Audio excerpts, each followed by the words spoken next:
begin with Ms. Kukla reading the preamble. Thank you, Madam Chair. My name is Liz Kukla. I'm the Secretary of the Board of Zoning Appeals. I'm going to read the preamble for you this morning, this March 18th, 2024. In compliance with notification requirements of the city's open meeting law in section 101.021, the codified ordinances of Cleveland, Ohio, 1976, notice of this meeting has been publicly posted. All boards and commissions under the purview of the City Planning Department conducts its meetings according to Robert's Rules of Order. Actions during the meeting will be taken by voice vote. Abstentions from any vote due to a conflict of interest should be stated for the record prior to the taking of any vote. In order to ensure that everyone participating in the meeting have the opportunity to be heard, we ask that you use the raise hand feature before asking a question or making a comment. Raise hand feature can be found in the participants panel on the desktop and mobile version and activated by clicking the hand icon. Please wait for the chair or facilitator to recognize you and be sure to select unmute and announce yourself before you speak. When finished speaking, please lower your hand by clicking on the raise hand icon again and mute your microphone. We will also be utilizing the chat feature to communicate with participants. The chat feature can be activated by clicking the chat button located on the bottom of the WebEx screen. Please note that call-in users can unmute by using *6. All meeting activity is being recorded via the WebEx platform. These proceedings are also being live streamed via YouTube for public view. We have provided a link to the meeting for those who wish to speak on a particular case via our website and email. All requests to speak on a particular matter have been considered. We've also received emails from those who have provided written comment on a particular matter. Back to you, Madam Chair. Thank you. Would you call the roll, please? Sure. Ms. Wilson? Present. Ms. Holzer? Present. Ms. Roca? Present. Ms. Brown will be absent this morning. And Ms. Bates. I am here. Madam Chair, we have a quorum with 4 members. Excuse me. We should note for the record that with 4 members, the appellants risk a tied vote. If there is a tied vote, the variance is essentially denied. The decision of building and housing remains unchanged. So at this time, if there are any applicants online or in the room that would like to postpone until we have 5 board members, they can do so at this time. Do we have anyone in the room that wishes to postpone? Do we have anyone? Ms. Rumpus? Hello. Ms. Hi. Slaughter? Do we have anyone online that wishes to postpone at this time?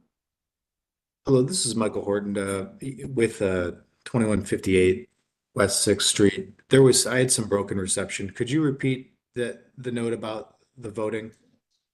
Certainly. Absolutely. Go ahead. Mr. Horton, with 4 members this morning, the applicants run the risk of a tied vote. If there is a tied vote, the variance is essentially denied. The building and housing decision remains unchanged.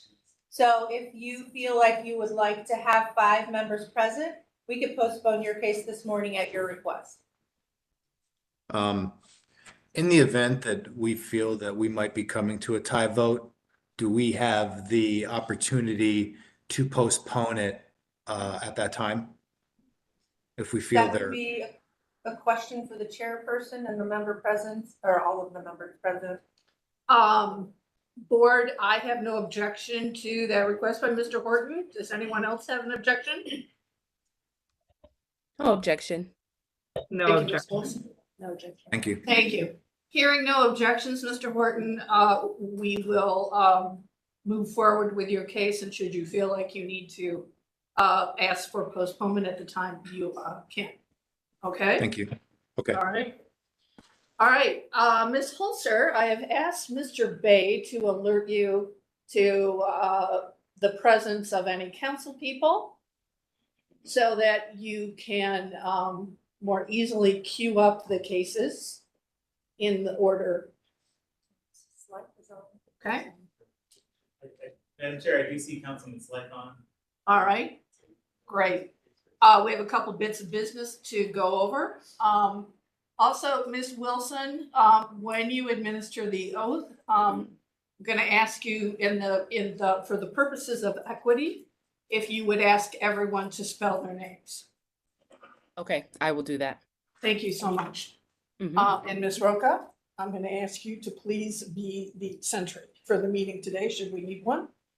So that if anyone comes out of order, you may call that to my attention. Yes. And if anyone exceeds their 2 minutes past the presentation, you can bring that to my attention. Okay. Okay, thank you very much. Ms. Kukla, postponements and adjournments? Madam Chair, we do not have any postponements or withdrawals this morning. Okay, great. All right, we'll go to the first case. As a courtesy to the council people, we take their cases and move them to the top of the agenda in the order in which they arrive. So Mr. Bay will let Ms. Holzer know who's first. Madam Chair, Charles Slife is, Councilman Slife is present, so we're gonna start with the calendar number 24035. Great. Madam Chair, should we first ask if the appellant is present? Okay, Ms. Kukla wants to know if we have an appellant present for this case. Oh, and that would be Councilman Slife's case is calendar number 24-035 at 14546 Lorraine Avenue. The applicants are here for that case. Please come forward or make yourself known on the record. The owner's name on our agenda here is Beth Hanna LLC. Requesting to establish use as a motor vehicle repair garage and a general retail business district. We do not have an appellant in the room. Do we have anyone online? I'm represent the owner here. I'm Murad Hanna. Okay, so we have an appellant present. Sorry, I can't hear you very well. Well, that it's working both ways, sir.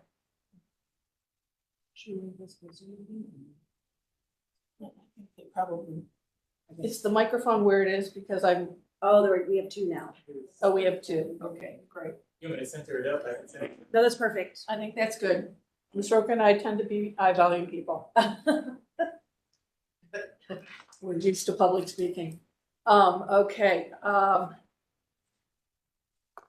right, go ahead. All right, I will read the case. Our first case is calendar number 24-035. This is at 14546 Lorraine Avenue. Beth Hanna LLC, owner, proposes to establish use of a motor vehicle repair garage in an E1 general retail business district. The applicant appeals for relief from the strict application of the Cleveland Codified Ordinances as stated in the agenda and the public record, of which there is one. And with that, I will hand it over to Ms. Wilson for the oath. Thank you, Ms. Holzer. I will swear in all who are present for this case. I understand there's no one in the room, so I'll start with those of you who are online. Do you swear or affirm that the testimony you are about to give is the whole truth and nothing but the truth?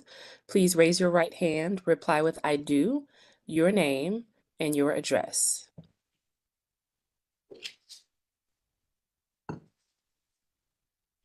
Are you there? Person here for, okay. If you're Do you talking about Murad Hanna, yes.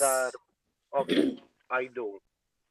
Okay. Can you state your name and spell it for the record, please?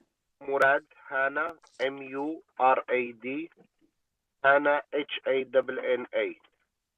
Okay. And your address? 1945 Bradley Road, Westlake, Ohio, 44145. Okay, thank you. Is there anyone else wishing to speak in this matter? We have someone at the yes. table with us, Ms. Wilson. Oh, we do. Oh, sorry about that. Yeah. Go ahead and swear in, please. Morning, Nate Law, 601 Lakeside Avenue, right here. Okay. And can you just spell your name for the record, please? Yes, N-A-T-E, and last name is Lull, L-U-L-L. Perfect. All right. Anyone Thank else you. wishing to speak in this matter? I believe we have the councilman also, Ms. Wilson. Yes, Councilman Slife, S-L-I-F-E, I do, 601 Lakeside Avenue. Perfect. Thank you. All right. Anyone else? All right, hearing none, back to you, Madam Chair. Great, thank you. All right, Mr. Hannah, could you tell us your relationship to Beth Hannah, who's listed as the appellant? I'm the manager there right now. The manager, okay. Ms. Kukla, do we have a letter on file indicating that, Mr. Hannah can speak on behalf of the appellant? I'm scanning the file right now.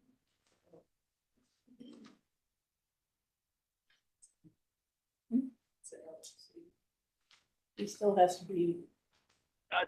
To the chair, I apologies if I'm wrong, but I believe Beth Hannah may be the name of the organization, not an individual, in case that's worth clarifying. Okay, Madam Chair, we do not have a copy. We do ask at the counter that the applicant show that he is a principal in an LLC. Right. We ask that he submit, I think it's articles of incorporation. We do not have anything like that in our file at this time. okay.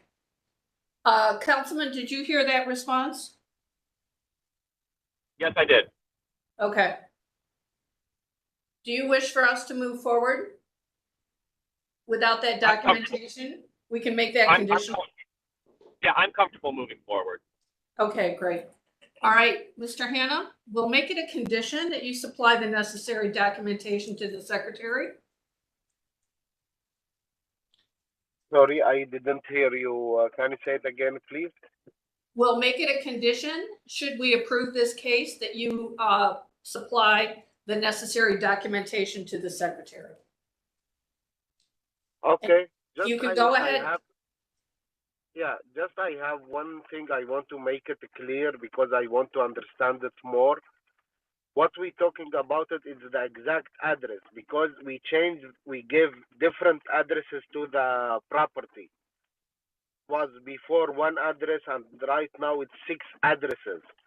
So I want to make sure we're talking about the specific address, not for whole property.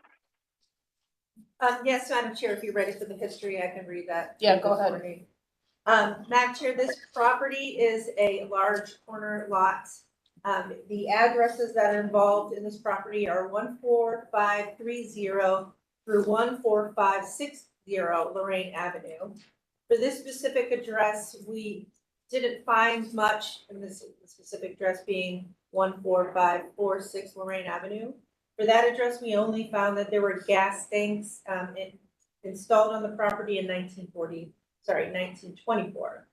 However, we did look at the site plan and we found an address of 14550 Lorraine that seemed to be the building that we were talking about in this particular case. I have some information on that. So I'll start with the zoning. It was originally zoned semi-industry in 1929. 1966, it was changed to general retail business district. In our records administration office, we found that in 1951, a permit was issued to erect an addition to a 1-story brick warehouse. 1952, another addition was erected on the property for a sales and display room. 1966, a permit was issued to remodel the building for auto sales and auto repair. 1981, a permit was issued to change use of a portion of the building to a bingo hall. There is one variance on file, Madam Chair, in calendar number 82-168. A board granted the variance to reestablish use as auto sales with accessory auto repair and for warehouse wholesale distribution of auto parts. Then in the more recent history, Madam Chair, we found that in 2019, an occupancy permit for used car dealership and service center was applied for and the zoning was approved, but the permit was not closed or issued. 1921, a permit was issued to establish use as a grocery store contrary to, a zoning review was made on this application to establish use as a grocery store. A variance was required but never applied for, as at that time they didn't have enough parking for a grocery store use. But again, that permit was never issued. And in 2022, a permit was applied for to establish use as a truck driver training facility. In this case, the status of this application was inspection pending. Oh, and there was a violation notice between 2019 and 2022 regarding many uses in one space, and that was closed. And Madam Chair, I believe that's the extent of the history that we have. And again, that history is for 14546 and 14550 Lorraine. Thank you. Interesting parcel. Go ahead with the legal standard, please. Madam Chair, members of the Board of Health is requesting a use variance and the area variance from the minimum distance requirements of the zoning code. To obtain the use variance, Palm must prove that denied the request will result in an unnecessary hardship, particularly for property such that there will be no economic feasible use of the property without the variance, will deprive the appellant of substantial property rights, and that granting the variance will not be contrary to the purpose and intent of the zoning code. To obtain the area variance, appellant must prove that denying the request will create practical difficulty not generally shared by other land or buildings in the same district, will deprive the appellant of substantial property rights, and that granting the variance will not be contrary to the purpose and intent of the zoning. Great, thank you. All right, Mr. Hannah, go Yeah. ahead and tell us what you'd like to do as it relates to the variance that you are seeking. Yeah, okay, what I'm seeing right now, they show for the whole building, we want the specific, let me understand more. Though right now, we are changing the zoning for the property for this address, or you gonna get exception to do the business? What is, the exact situation? Because I didn't understand this very well. Okay, so we're not changing the zoning. What you are here seeking today is a variance to the existing zoning, which is essentially, to use your word, an exception. Okay, sounds good. So yes, what we have it right now on the picture, exactly what we have, that it's 14546. That's what You we need have. to speak up a That's little bit, exactly what Mr. we want. Hannah. You're kind of going Yeah. in and out a little bit. Okay, so what I see right now, what we talking about it, we are good with it. Yes, the 14546, it's on the corner of the building. That's what we want to. Yes, this one. Exactly. So what do you intend to do here? Was that? What do you intend to do with this parcel of land? Yeah, they gonna do this mechanical trucks. All right. Yeah. Okay, is that everything you have to say for the moment? Yes. Okay. All right. We'll go to you, Mr. Lull. Sure. Good morning, Chair members. Nate Lull, City Planning Commission. I want to provide some more context about the area. Thank you. And why we're going to be opposed to the request to grant variance today. We've been working with the councilman on a proposed rezoning for this area of the neighborhood. It's located directly next to residential uses, which are less than 100 feet away, which is part of the reason why there's a variance request here in the first place. The zoning change that we've been working on would change this from a general retail district to a limited retail district. And essentially, a limited retail district is established in order to provide a zoning use district in retail areas that are undergoing planned redevelopment and public reinvestment. This district is provided with adequate regulatory controls which restrict permitted uses of land while simultaneously reducing hardships for existing uses that do not conform. We have a use here that does not conform to the current zoning, nor will it conform to the future zoning, which is currently going through legislation with council. That's ordinance number 115/2023. I believe the councilman could speak more to where that is in the council process, but that's been passed and approved at City Planning Commission already. Okay. We had a community meeting last month. It was very positively received. The residents seem to be in support of the rezoning request. So to grant this variance would be contrary to the purpose and intent of the current zoning, but it'll also be contrary to the future zoning. In addition, we are exploring ways to reutilize vacant land in the area with public partners like RTA, who have optioned some of their land to a housing developer who's looking to do some affordable housing in the neighborhood. So the future of this area is going to become more residential, more mixed use. So this use is really not compatible with that future proposed use. I think that's all I have to say at this time. Okay, so, do we anticipate that this parcel, this area is gonna be converted to, TOD? It's our goal that it will be. Okay. It's very possible. And do you know, because this is adjacent to a major RTA hub, Yes. high pedestrian traffic area, is this a crash corridor? I don't know off the top of my head if it's a crash corridor, but as you said, it is close to high frequency transit. It's served by the 22 as well as the Red Line, so it's less than 1,000 feet away from the RTA Red Line station. So you do have pedestrians coming in and out of there. Additionally, there will be under the proposed rezoning an urban form overlay applied here, which the purpose of the urban form overlay is to protect public safety by minimizing conflicts between vehicles and pedestrians. So this would also go in contrast to that proposed overlay district. So it falls into the Vision Zero. It does, yes. Okay, great. Okay,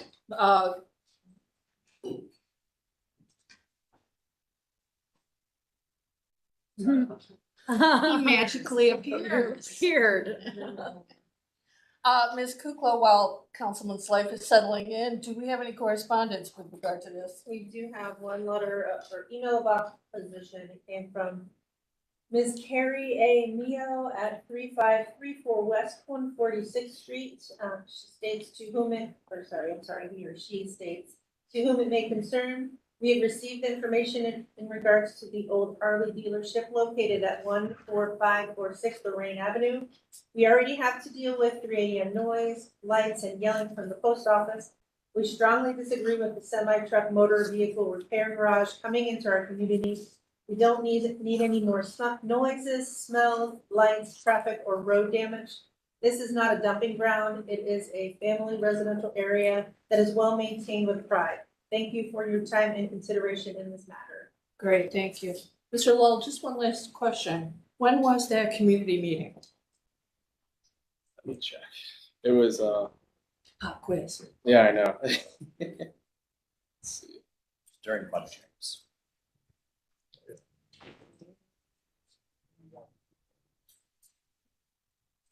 That was the 21st. Yes, February 21st, 2024. Great, thank you. Gentlemen. Okay. Did you have a comment, Ms. Leonard? Zoning has passed. That change 2630 passed Great, and has been approved. super, And that was in place, that process started prior to this application. great, thank you for that. When did that legislation pass, do you know? When did it pass? 26th. February. 226, the legislation passed. Madam Chair, I didn't catch the new district change. Is it the urban overlay? It'll be Like, yes. thank you.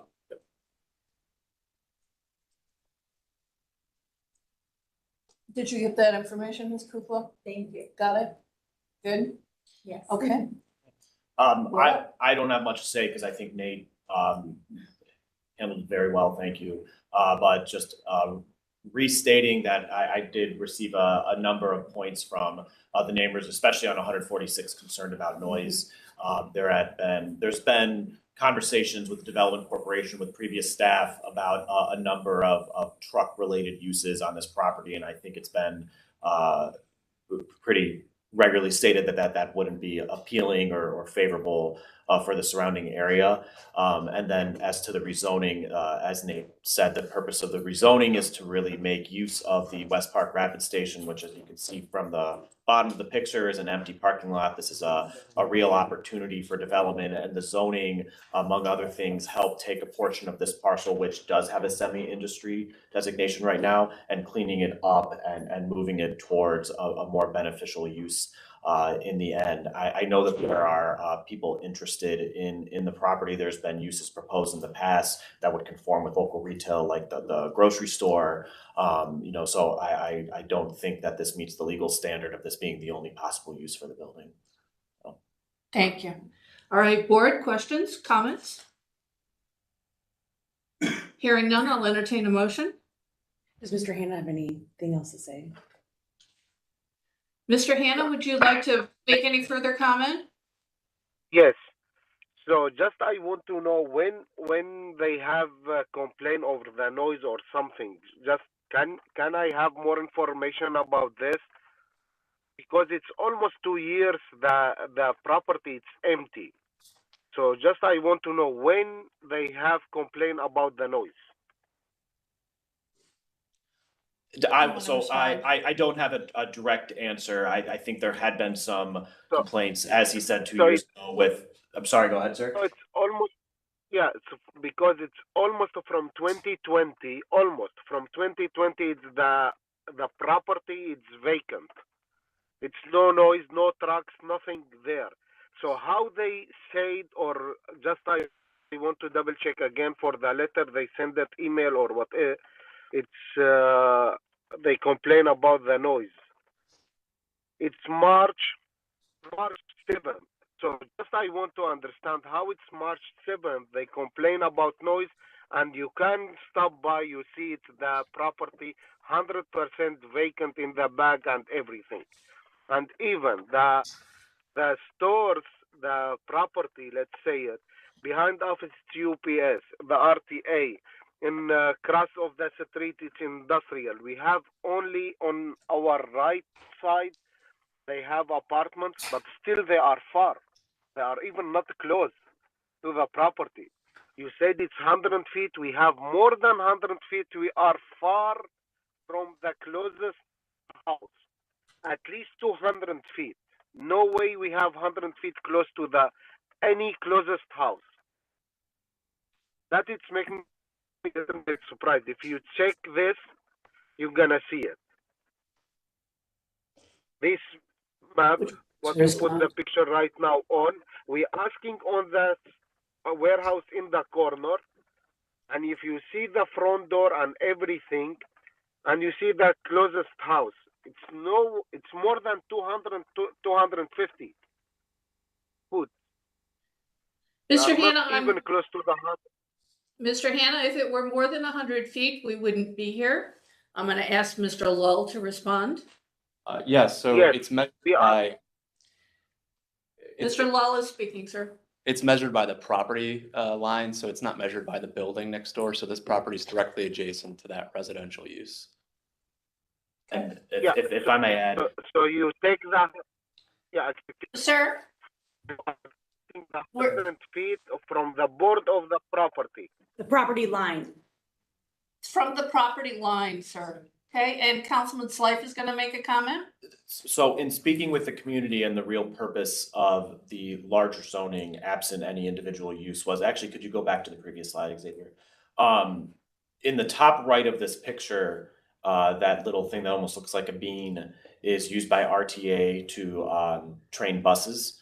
And then to the left of that is the post office. And then to the left of that, within the property, those 3 bays in kind of the bottom right corner, the city of Cleveland leases the Department of Public Works. That's the city's Lorraine Station facility for like salt and snowplows and stuff like that. So the existing condition is that there's a lot of industrial type traffic in that. There's like backup noises and trucks and things like that. So I think the enthusiasm for the rezoning was to, over time, move this area away from having people hear backup noises and towards more neighborhood focused development. So I know that happens incrementally, and in not being in favor of the variance, it's not in opposition to any individual in an adversarial way, as much as just it's our attempt to move towards a more more neighborhood focused. In the end, the hope is that this area can be, these streets come down to Lorraine and people can walk to the rapid station and there's engagement with the street and it's not feeling like this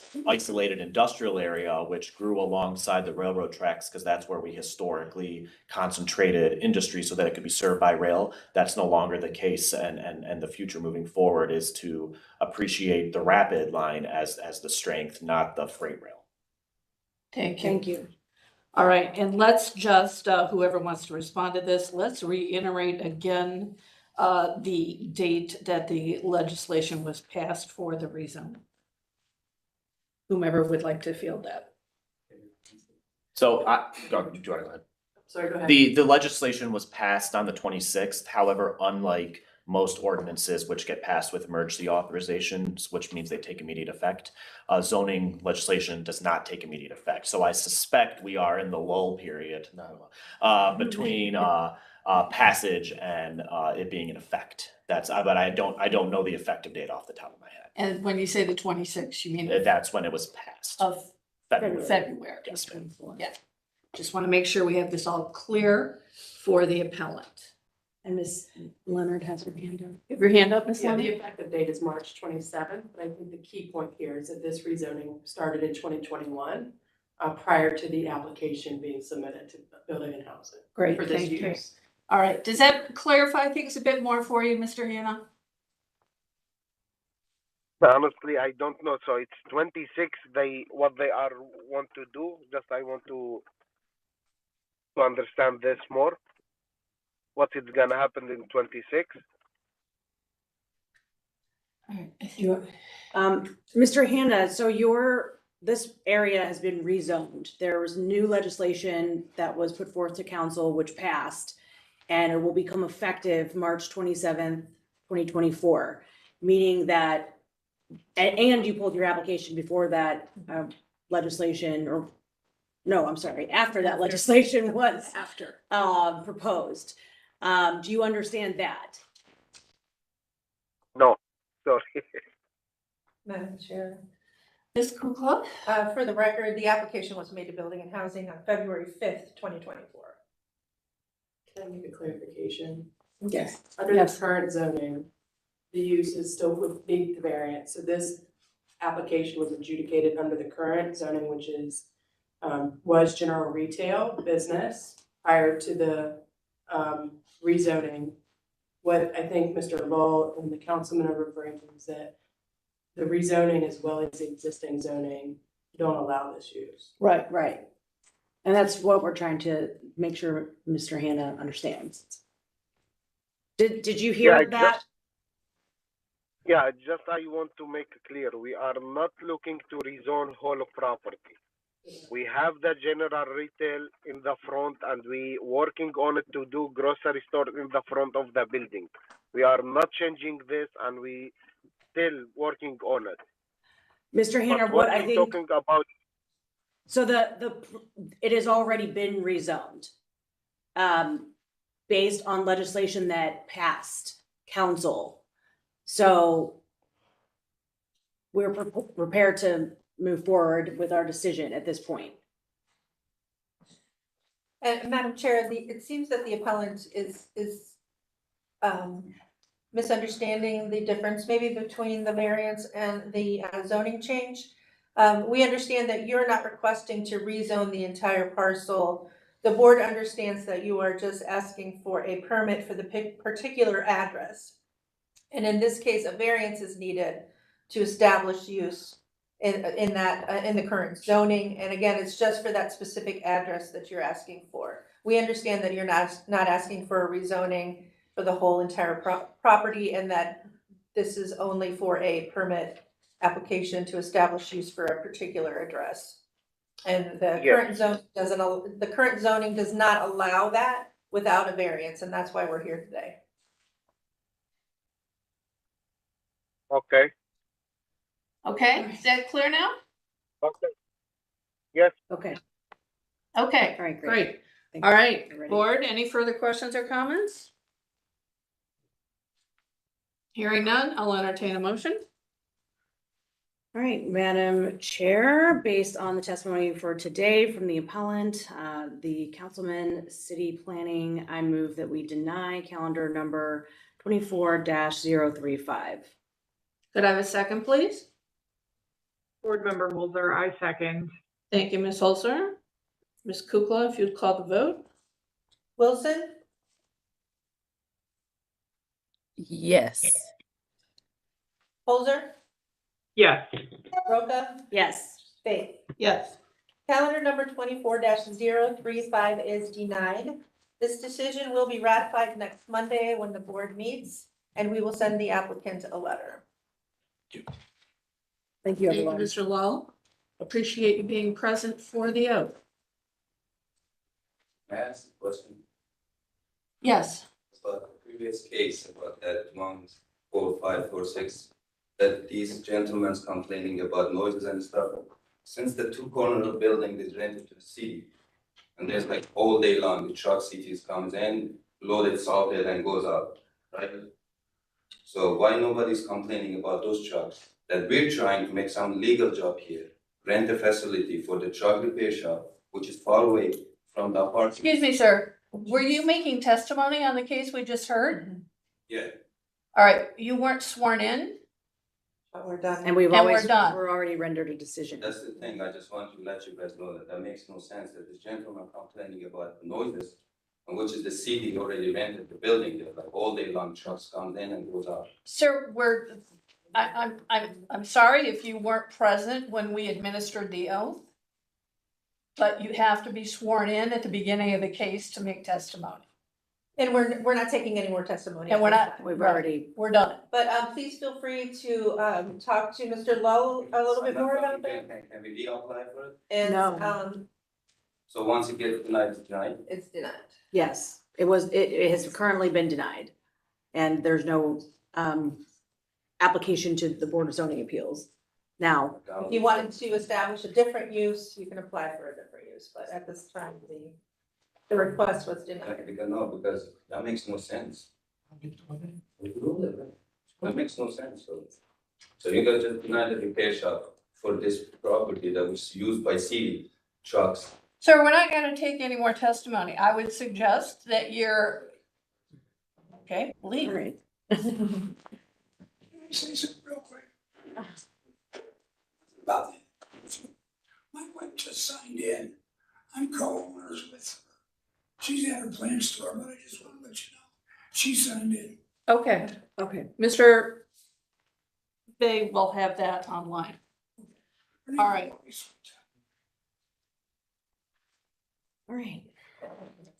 And Mr. Bay's gonna be running the live from his desk. Oh, okay. All right. All right. Are you taking over the presentation. Okay. All right. Ms. Holzer, we have Councilman Gray with us now. Sounds good. Come to the table. All right, I will read the next case. Our next case is calendar number 24-029. This is a Public Works invoice appeal at 2893 East 117th Street. Nancy Smith, owner, appeals under the authority of Section 76-6B of the Charter of the City of Cleveland and Section 329.02D of the Cleveland Codified Ordinances from the decision of the hearing officer dated January 24th, 2024, to uphold the City of Cleveland's Department of Public Works issuance of invoice WO 405-33473 regarding the failure to comply with 551.111B, oversized set out on a non-bulk week at the subject property. And this was filed on February 1st, 2024. And with that, I will hand it over to Ms. Wilson for the oath. Thank you, Ms. Holzer. I will swear in all who are present for this matter. I see that we have a few people in the room, so I'll start with you all. Do you swear or affirm that the testimony you are about to give is the whole truth and nothing but the truth? Please raise your right hand, reply with I do, state your name, spell your name, and state your address. Nancy Smith, NancySmith. Your address, ma'am. 2893 East 117th Street, Thank Cleveland, you. Ohio, 44120. Thank you. Okay. And did we get an I do? We did. Okay, perfect. Councilwoman Deborah Gray, DEBORAH, GRAY, 601 Lakeside Avenue. I do. Thank you. I do. Terrell Pruitt, TERRELL, Pruitt, PRUITT. Your address, sir? 5600 Carnegie. Okay, thank you. James Richards, I do. JAMESRICHARDS, 5600 Carnegie.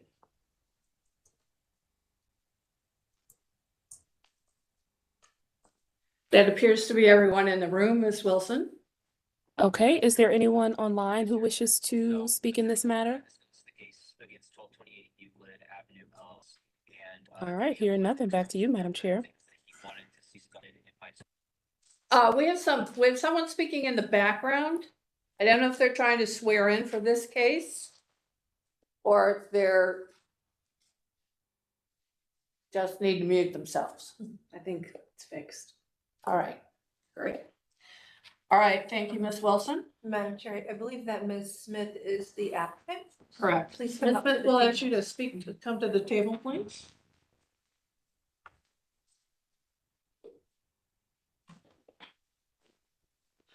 All right.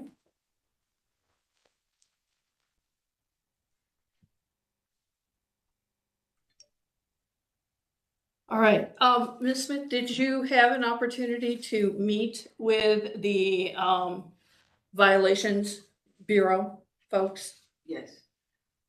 I was here. 1 second. Do you want to read the legal standard, please? Madam Chair, members of the board, Helen is appealing an administrative decision of a hearing officer to uphold a public works invoice. Standard of review is whether the administrative decision was illegal, arbitrary, capricious, unreasonable, or unsupported by the preponderance of substantial, reliable, and probative evidence. If the appellant fails to meet this burden, the administrative decision must be affirmed. Great, thank you. Ms. Kukla, do you have anything else to add at this point? No, we do not. Great, thank you. All right, go ahead. Yes, ma'am. Yes, I was here on February 1st, and I made a $50 payment that was required.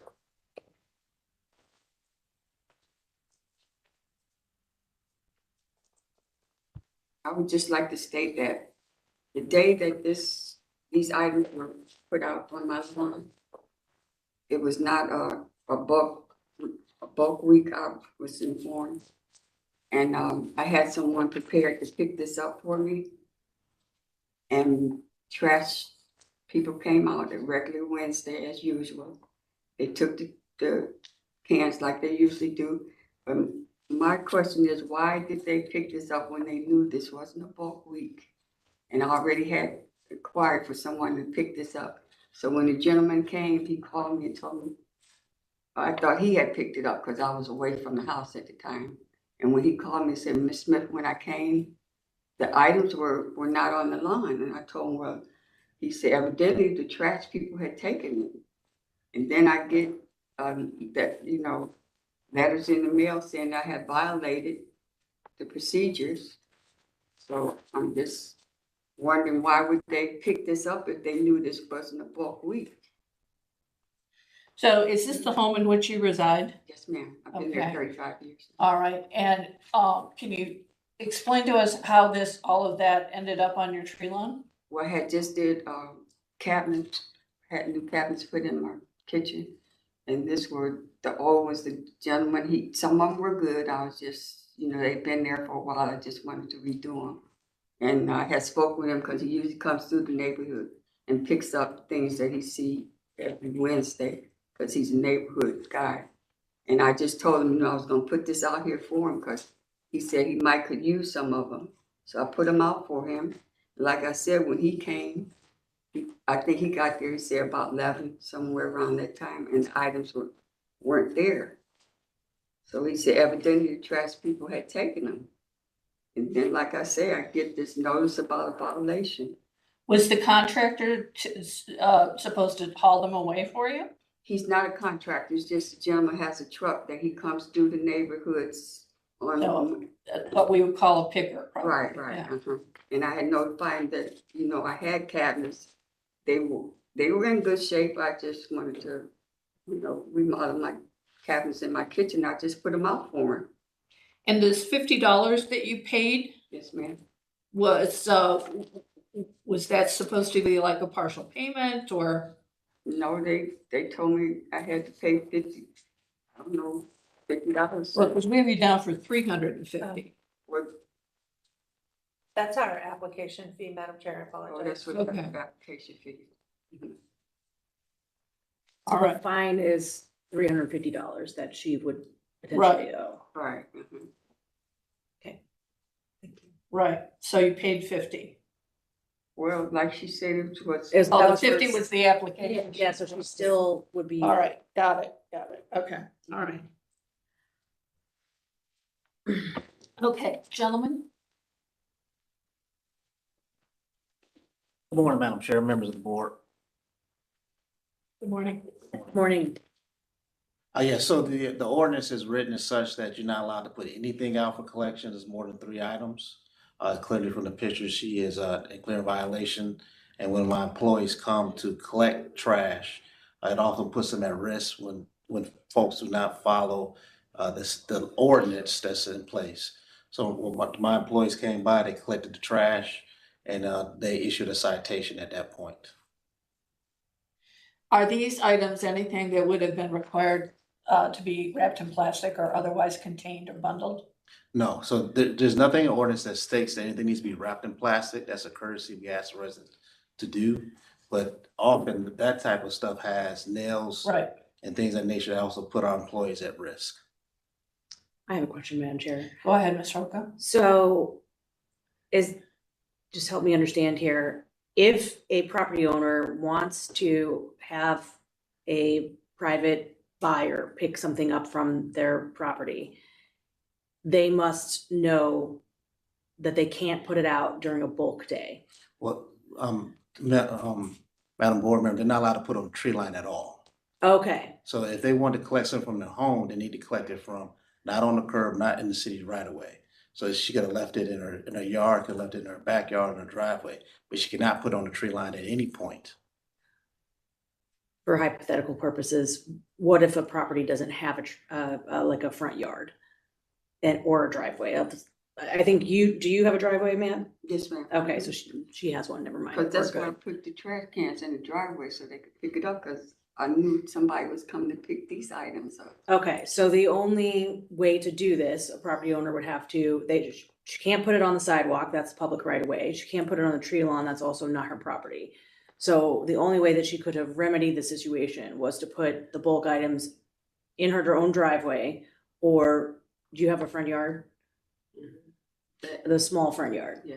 And then if she would have done that, your employees would not have picked it up. Is that correct? Correct. No matter what day she put it out there, whether it was bulk day or not bulk day. Correct. Okay.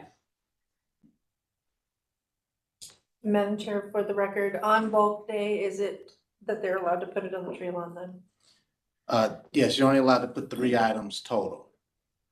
So bulk week is designated, but we allow for 3 items that are considered bulk items, such as furniture or appliances. That's construction debris. It will not be permitted any day of the week. Okay. Does the city have on the website or somewhere where people can go to find out this information? I'm asking for my own benefit Yes. too. Yes, we also, in addition, Madam, we also put out a waste guide. To all residents, so that way they can review it if they don't go into the webpage. And Ms. Smith, were you familiar with the bulk policies and laws in the city? My understanding was bulk week was the first week of every month. Is that accurate? Yes. Okay. Okay, And so you put it out during bulk week? no. Oh, I didn't do, it was the second week that that was put out. You see what?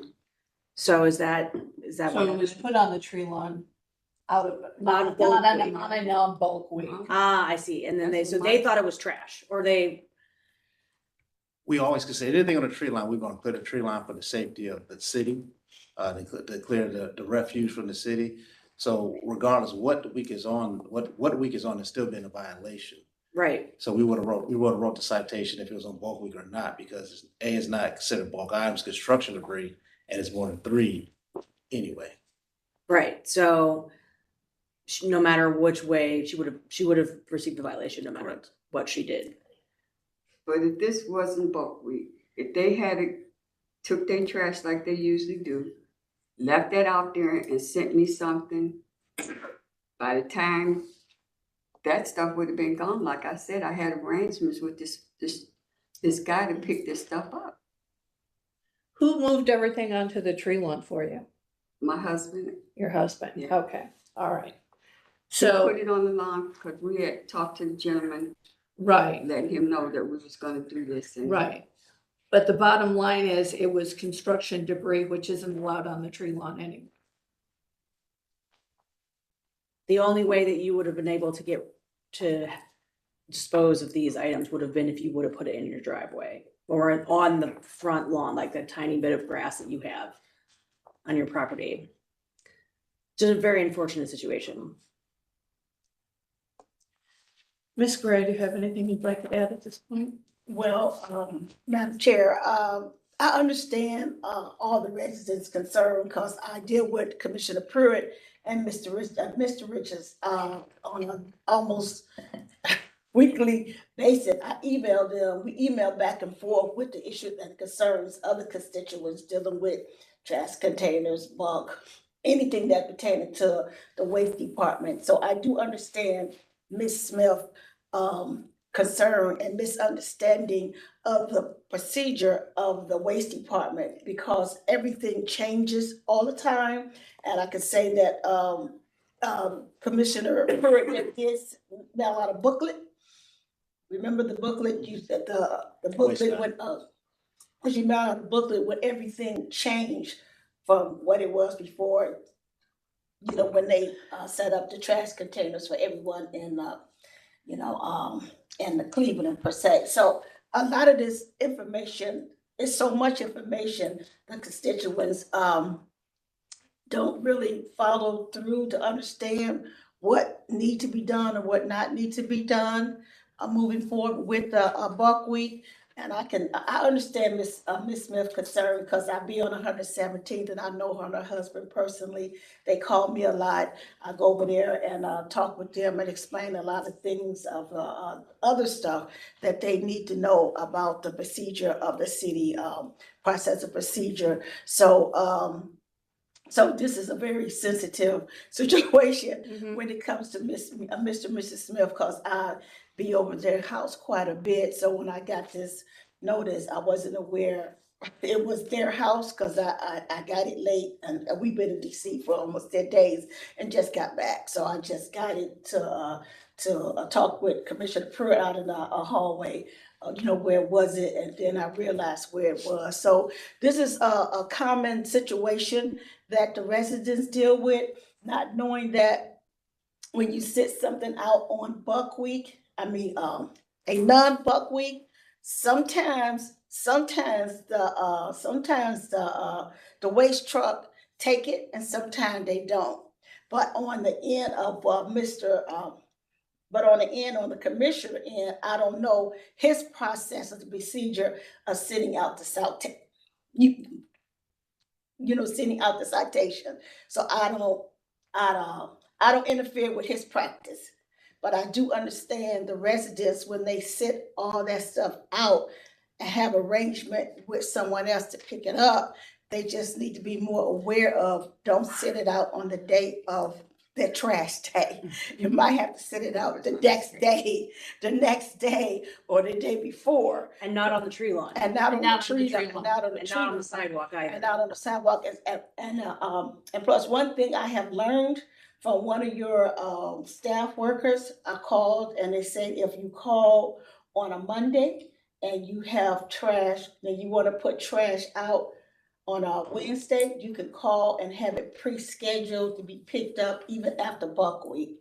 I just learned that recently. I think last year someone told me that's one of your procedures too. So just saying that all the constituents need to be updated and just have an understanding how this process actually worked, so they don't have to get the citation and be fined. So I'm like in between, I'm learning and I'm supporting. So, Well, I think we understand that there have been a lot of changes, during COVID and then post-COVID, and I see weekly on the neighborhood pages, Facebook pages that I follow, people are constantly asking questions. So, so I think there's an opportunity to probably clarify some things, as Ms. Gray has said. But the bottom line is that the items were put out on the tree lawn, which is a public easement, on a non-bulk week. So, sir, did you have anything you wanted to add? Madam Chair. Okay, thank you. All right. Board, do we have any further questions or comments? I have Madam Chair, one question. So it seems to me that there is a misunderstanding here. I don't know that that meets the legal standard of illegal or arbitrary or capricious. It seems to be a mistake on the appellant's behalf of other not knowledge of the law or just misunderstanding of the law. That being said, I know in the past with appeals of this nature, we have done something to the fine. And I want some clarity on what our ability is to modify that fine.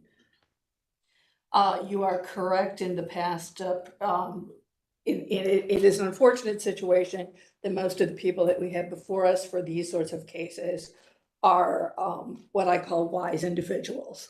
So are older residents typically.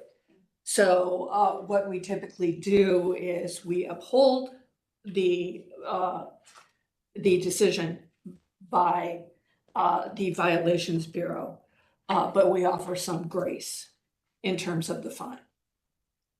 And we have discretion. We have discretion with regard to that. All right. That was the only question I had. If any of the other board members have anything. Ms. Holzer? Madam Chair, my feedback or my question was going to be similar to Ms. Roca's, just around I know in the past we've done recommended a certain percentage reduction, just realistically what we might be able to do, given that it does sound like there was some miscommunication and the appellant was just trying to put it out. It seems like it really was a mistake and not intentional. And so just trying to figure out what our options might be for reducing that fine. Well, so we've clarified that the fine is $350. So that's the amount that she owes. She has paid our fee of $50. So the discretion is there in terms of what you want to assess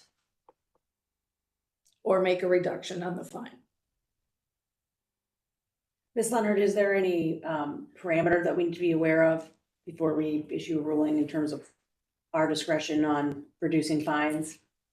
I mean, I think that's a Mary question, but since I've been here, I've seen everything from, getting rid of the fine, going, down to a certain percentage or a certain payment. So you can, obviously you can find the action, arbitrary, but you have the ability, at least in the years past, to reduce the fine all the way down to zero, I've seen.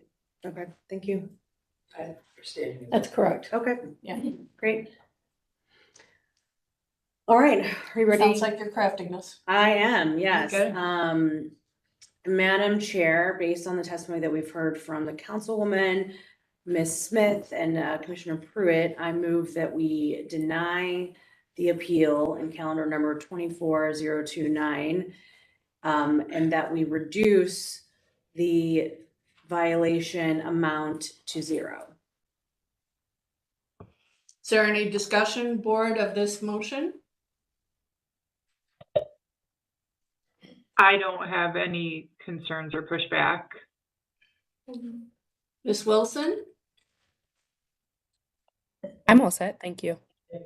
All right, I'll take a second then, please. Ms. Kukla, did you have a comment? Just, Madam Chair, to the law department, I'm not sure, Mary, if you heard the motion, Ms. Roca stated that she wants the appeal. Oh, I'm sorry, I made a mistake. Okay. Let me, please let me amend my motion.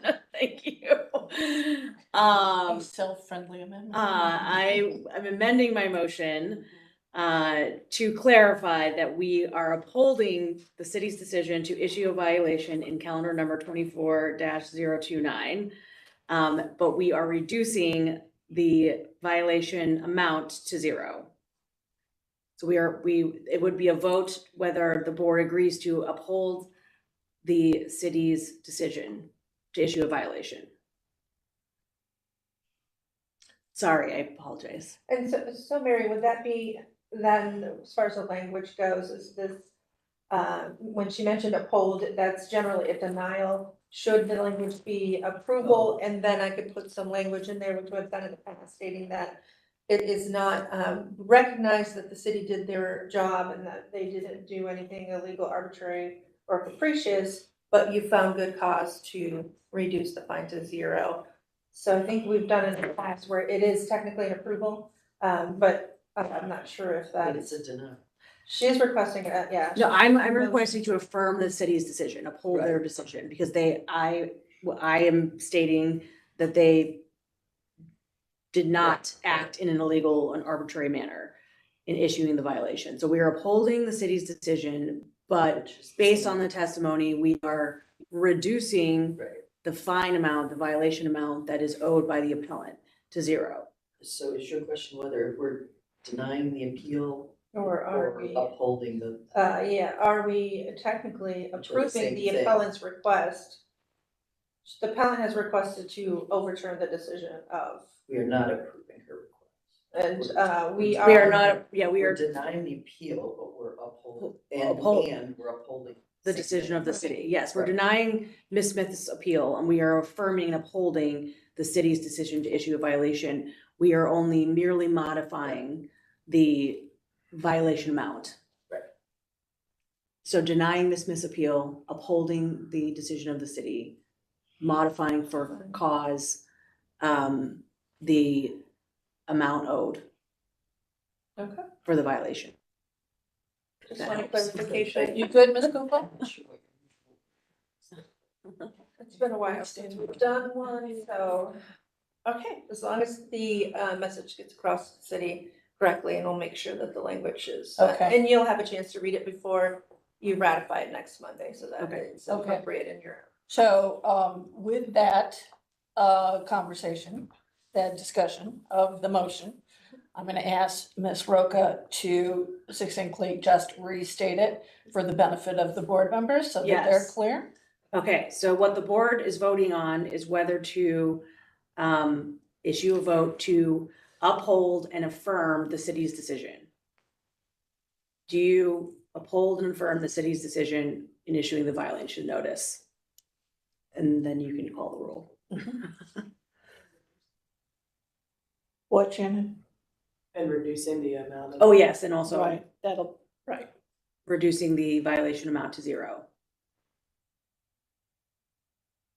I think we have. And so just as a note, the board members do have the option to pose if they don't agree, they can pose an additional motion with perhaps if they feel that some amount should be paid. So there is some wiggle room, just to let the the board know that if they're not fully comfortable with the motion as it is, they can do a friendly amendment, I believe.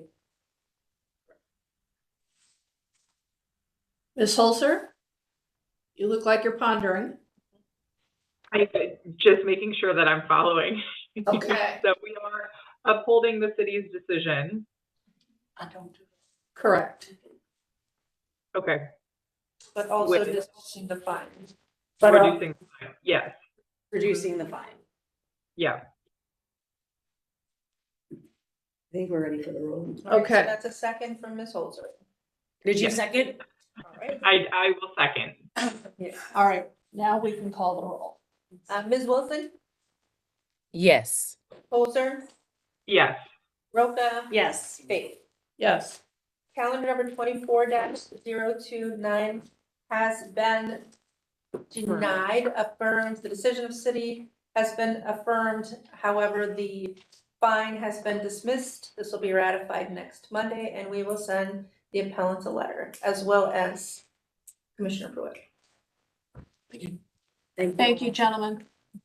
Thank you, ma'am. Thank you. Thank you, Ms. Gray. All right. All right, do we have any other council people present?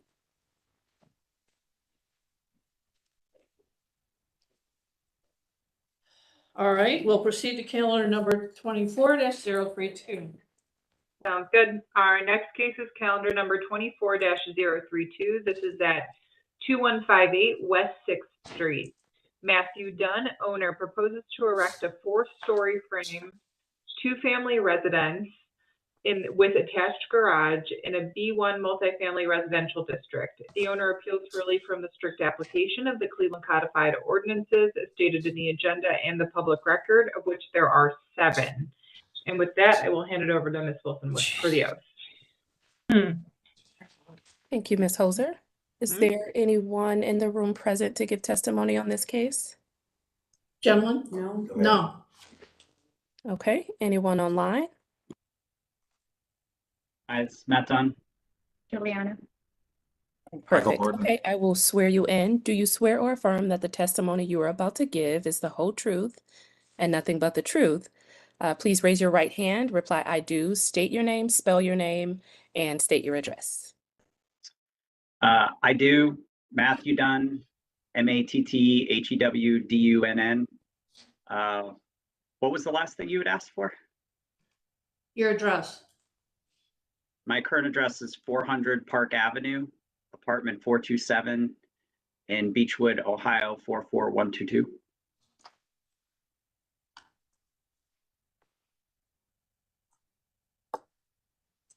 Okay, I you can go I ahead. do. Michael Horton, MICHAELHORTON, 812 Huron Road East, Cleveland, Ohio.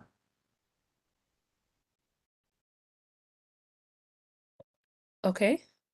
Ms. Grigonis, I see your hand is raised. You want to swear in, please? Good morning, Donna Grigonis, Economic Development Director for Tremont West Development Corporation. Our address is 2406 Professor Avenue. And am I supposed to spell my last name? Or we're okay? Yes, please. That's Grigonis, Grigon as in Nancy, S as in Sam, Grigonis. Thanks. Thank you. Is there anyone else online that we missed who wants to swear in for this case? All right, here none. Back to you, Madam Chair. Great, thank you. Could we have history of the property, please? Sure, Madam Chair. This property was originally zoned, the current zoning has not changed since 1929. In our Records Administration Office, we found that in 1895, a permit was issued to erect a dwelling addition on the property. And another addition was made to the property in 1901.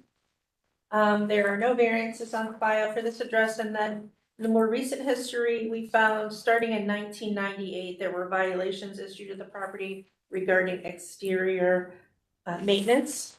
And that extended into 2004. We do see also that in 2006, a permit was issued for residential demolitions and the status states that it's closed. But then we see that there were complaints in 2013 for trash and debris on the property.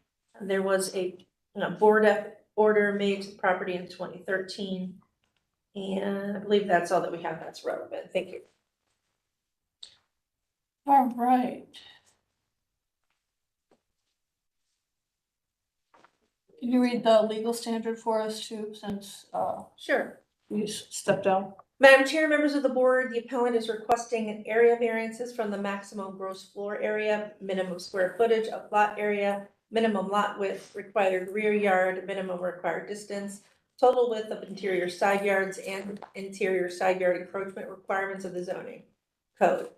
To obtain the area variance, the appellant must prove that denying the request will, 1, create a practical difficulty not generally shared by other land or buildings in the same district, will 2, deprive the appellant of substantial property rights, and 3, that granting the variances will not be contrary to the purpose and intent of the zoning code.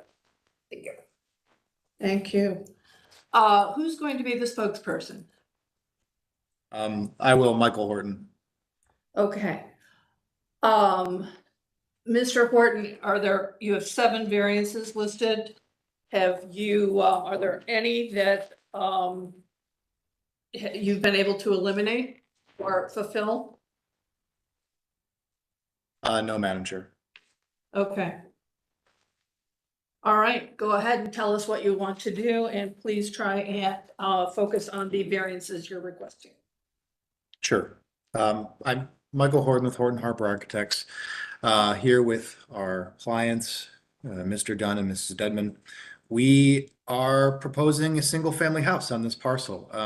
The home is similar to 90% of the homes on this street. It's a 25-foot parcel, so we're receiving a variance just due to the existing conditions of the width of the parcel. Its depth, if I recall correctly, is because I don't have the plan, but if we zoom out, I think it's about 100 feet.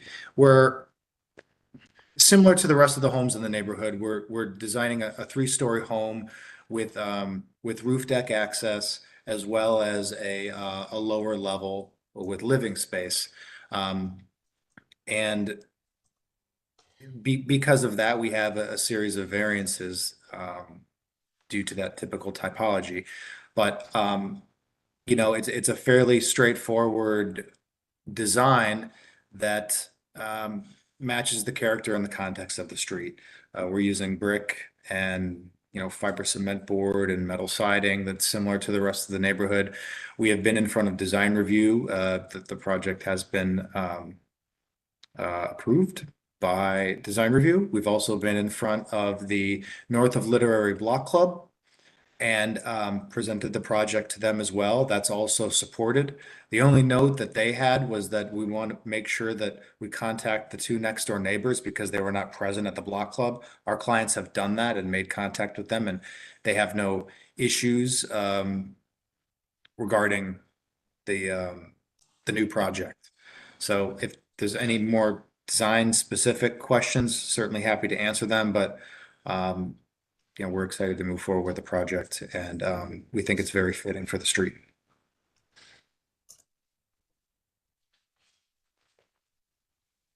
Item number 7 is city planning approval is required. Have you been able to achieve city planning approval?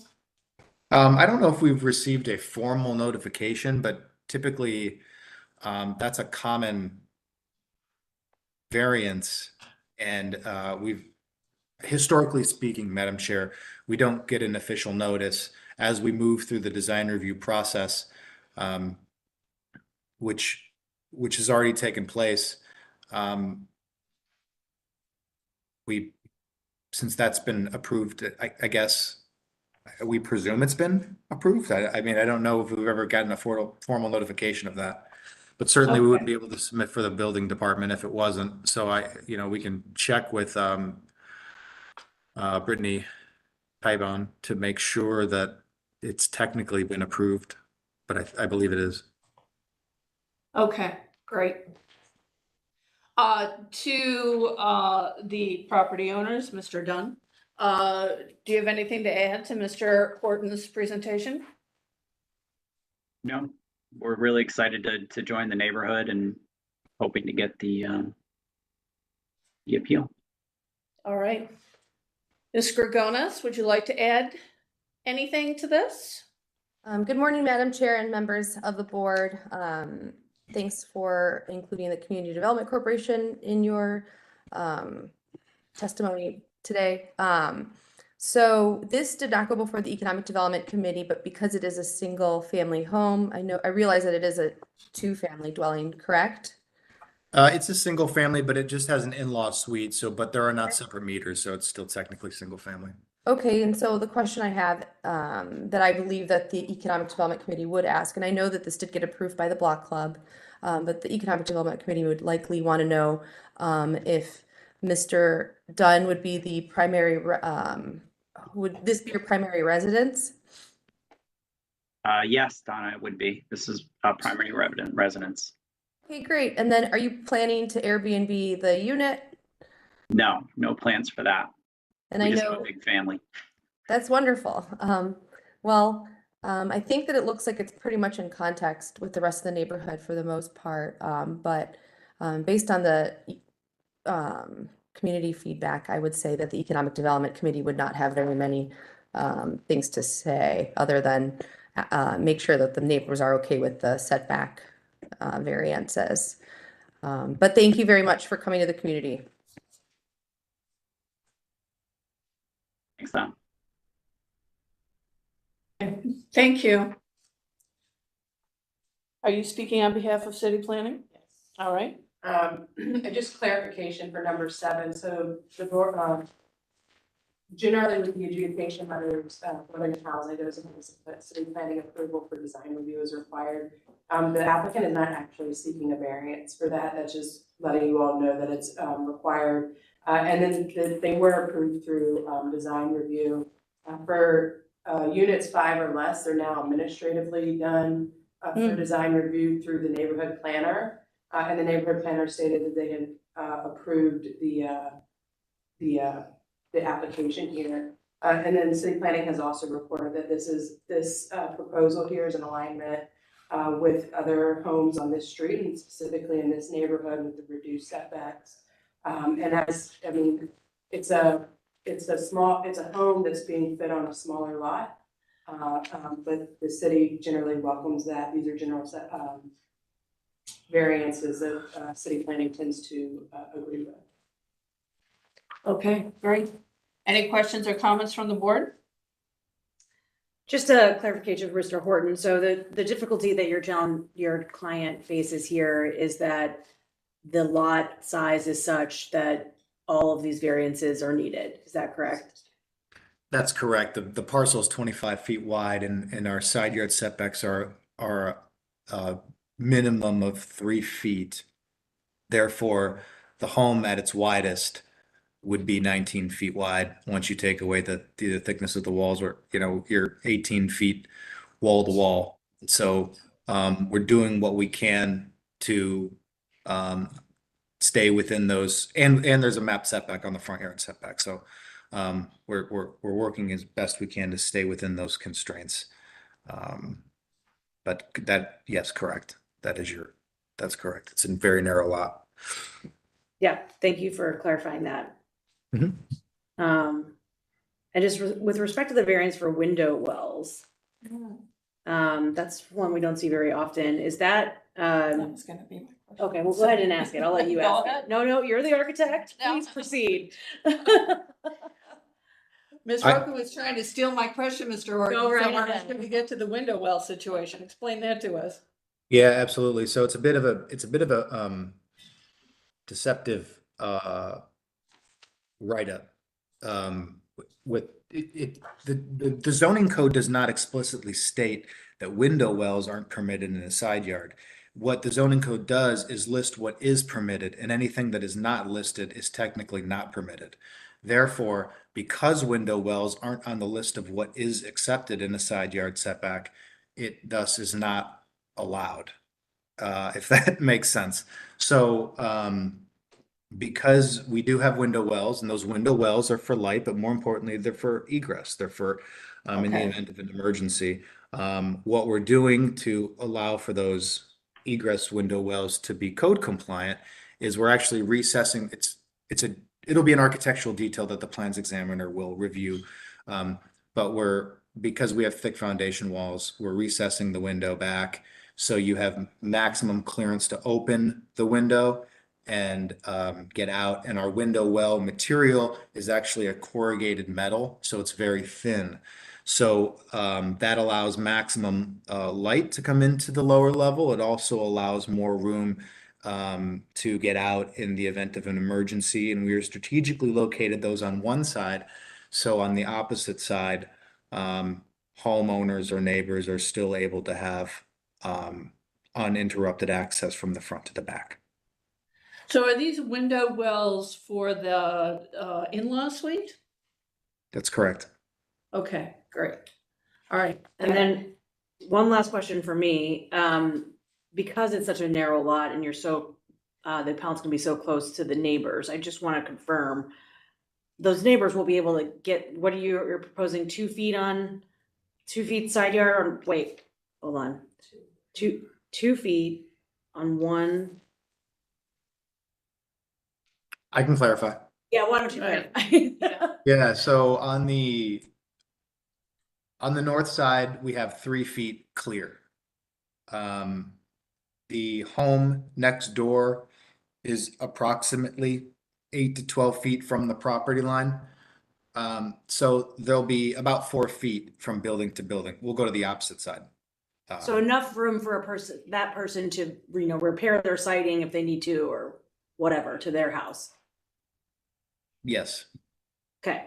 And on the other side, the distance is similar, but we have the window wells on that side. So yes, the window wells would be, they wouldn't provide for a very straightforward, uninterrupted path, but they can be covered in the event that something, a grate can be put over them in the event that a ladder needs to be placed on top of it. The reason that we go down to a 2-foot side yard toward the back is because that's the width of our garage. And so with a typical 16-foot wide garage door, our goal was to have 2 feet of wall on each side of that to be able to fit 2 cars, which is typical of most of these garages.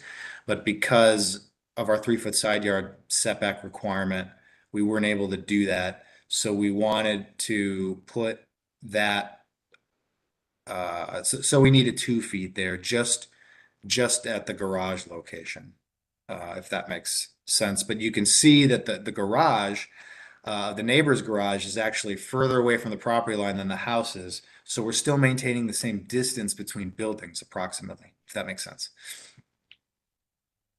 Yeah, I see what he's talking about. Okay. Any other questions? That's all I had. Ms. Wilson, Ms. Holzer, anything? None for me. Okay. I'm all set. Thank you. All right, Mr. Horton, did you have to do any sort of upgrade with, in terms of fire code for the building? No. So the side walls from the front to the back will all have a 1-hour fire rating, which is typical of any single family house exterior wall that is less than 5 feet from the property line. We're now required to fire rate all exterior walls that are less than 5 feet, with the exception of sometimes the front, because there's not a building that will ever be adjacent to it. And furthermore, the code requires that any exterior wall that is less than 3 feet can't have windows at all. So the area that is less than 3 feet at the garage is just a garage. There will be no windows there. But that's how we're addressing the fire rating per the Residential Code of Ohio. Great, thank you so much. All right, if there's no other questions or comments, I'll entertain a motion. Ms. Wilson or Ms. Holster, would you like to take this one? Sure, I could take it. So, and I don't see any notes. I'm looking over my notes to see if I have any conditions. I don't think I have any, so obviously please jump in if I missed anything. But having heard testimony from the appellant and the architect, as well as the CDC, I move approval of calendar number 24-032. Great. Could I have a second, please? And Board Member Wilson, I would second the motion. Wonderful. Thank you. Ms. Kukla, would you like to call the vote, please? Sure. Ms. Roca? Yes. Ms. Wilson? Yes. Dolzer? Yes. Ms. Day? Yes. Calendar number 24-032 is granted. It'll be ratified next Monday. We will send you a letter. Also, please feel free to contact our office on Wednesday of next week for further instruction. Thank you, Madam Chair and members of the board. Thank you, Thank you, Mr. everyone. Horton. Good to see you again. Good luck to you, homeowners. Challenging project on such a narrow lot, but it looks like it's going to come out great. So We're really thank you so excited. much. Thank you. Thank you. Okay. All right. Moving on, Ms. Holzer.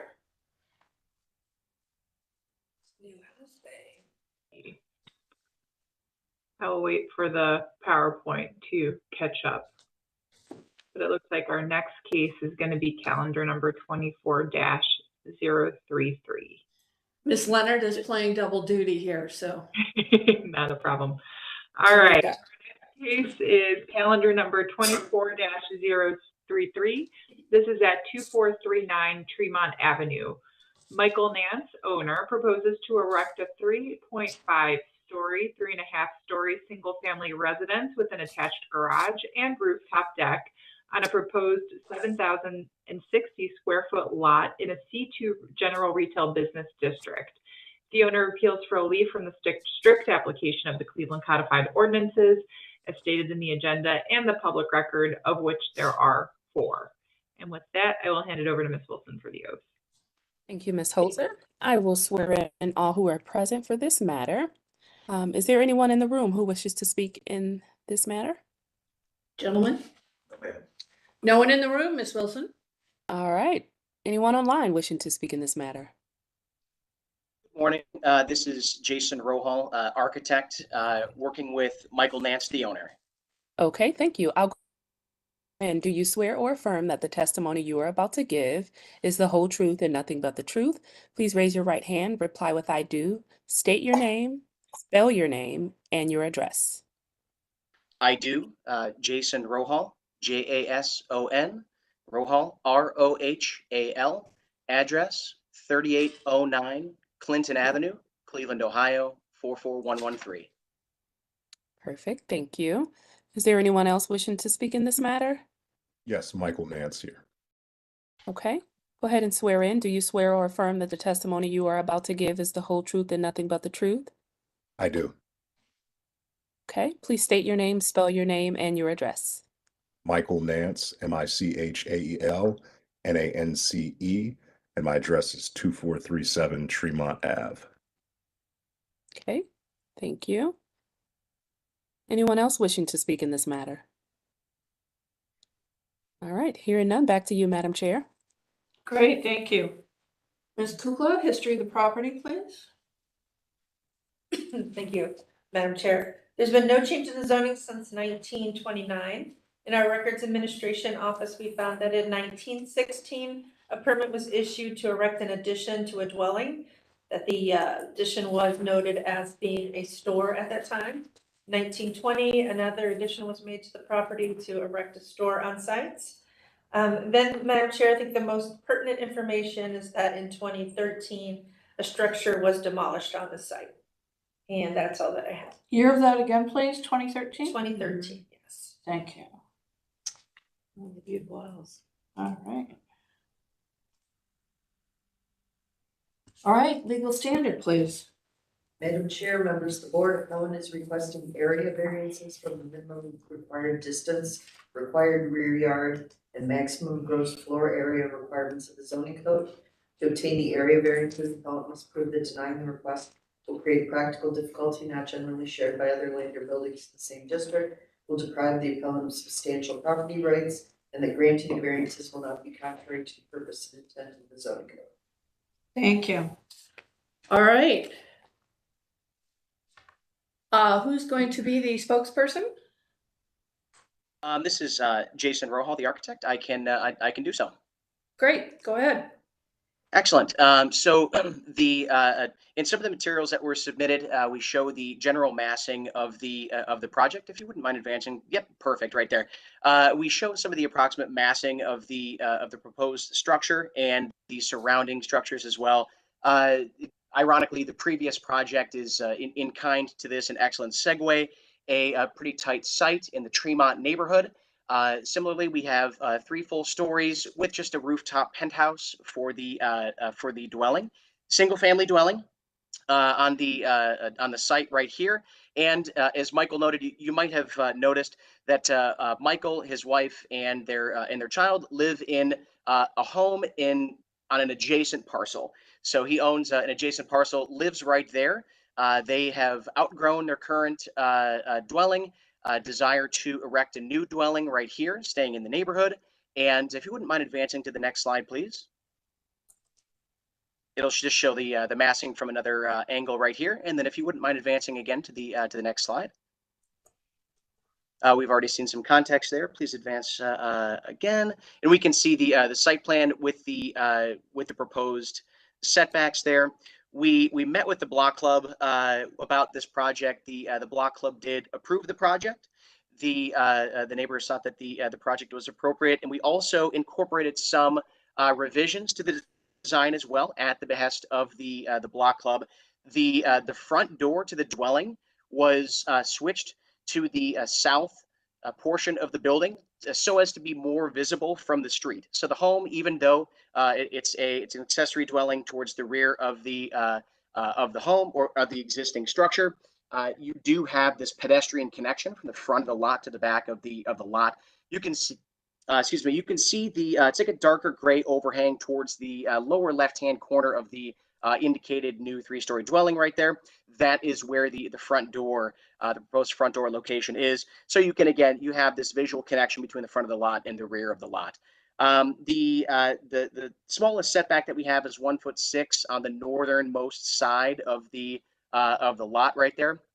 But as you can see from this aerial site plan as well, we do have quite a bit of distance from any surrounding structures. The closest structure that we have is on the south side of the building, and we have 7.5 feet, 7'6" section right there. And we again, the wall construction would be such that again, we're outside of any necessary fireproofing standards. We are greater than 5 feet from any adjacent structures. But again, that's just kind of just commonplace within the building code. As you can see right here, proposed driveway is shared by an adjacent structure that Michael owns as well at the property. If you wouldn't mind advancing to the next slide, please. Sir, you're breaking up just a little bit in your Oh, audio. can you hear me now? Yeah. Oh, okay. Excellent, excellent. If you wouldn't mind advancing to the images showing the exterior, I think that the axonometric image towards the end might be the best or most telling with the project right there. And one more, please. There we are. So you can see on the left-hand side, these images right here represent the home as viewed from principal views. And right now, I think that that's everything from the design side. As far as I'm concerned, I'd like to let Michael speak on his own behalf in terms of his reason for staying in the neighborhood and he and his wife's passion for creating a new structure right here where there is currently a vacant parcel. Absolutely. Thanks so much, Jason.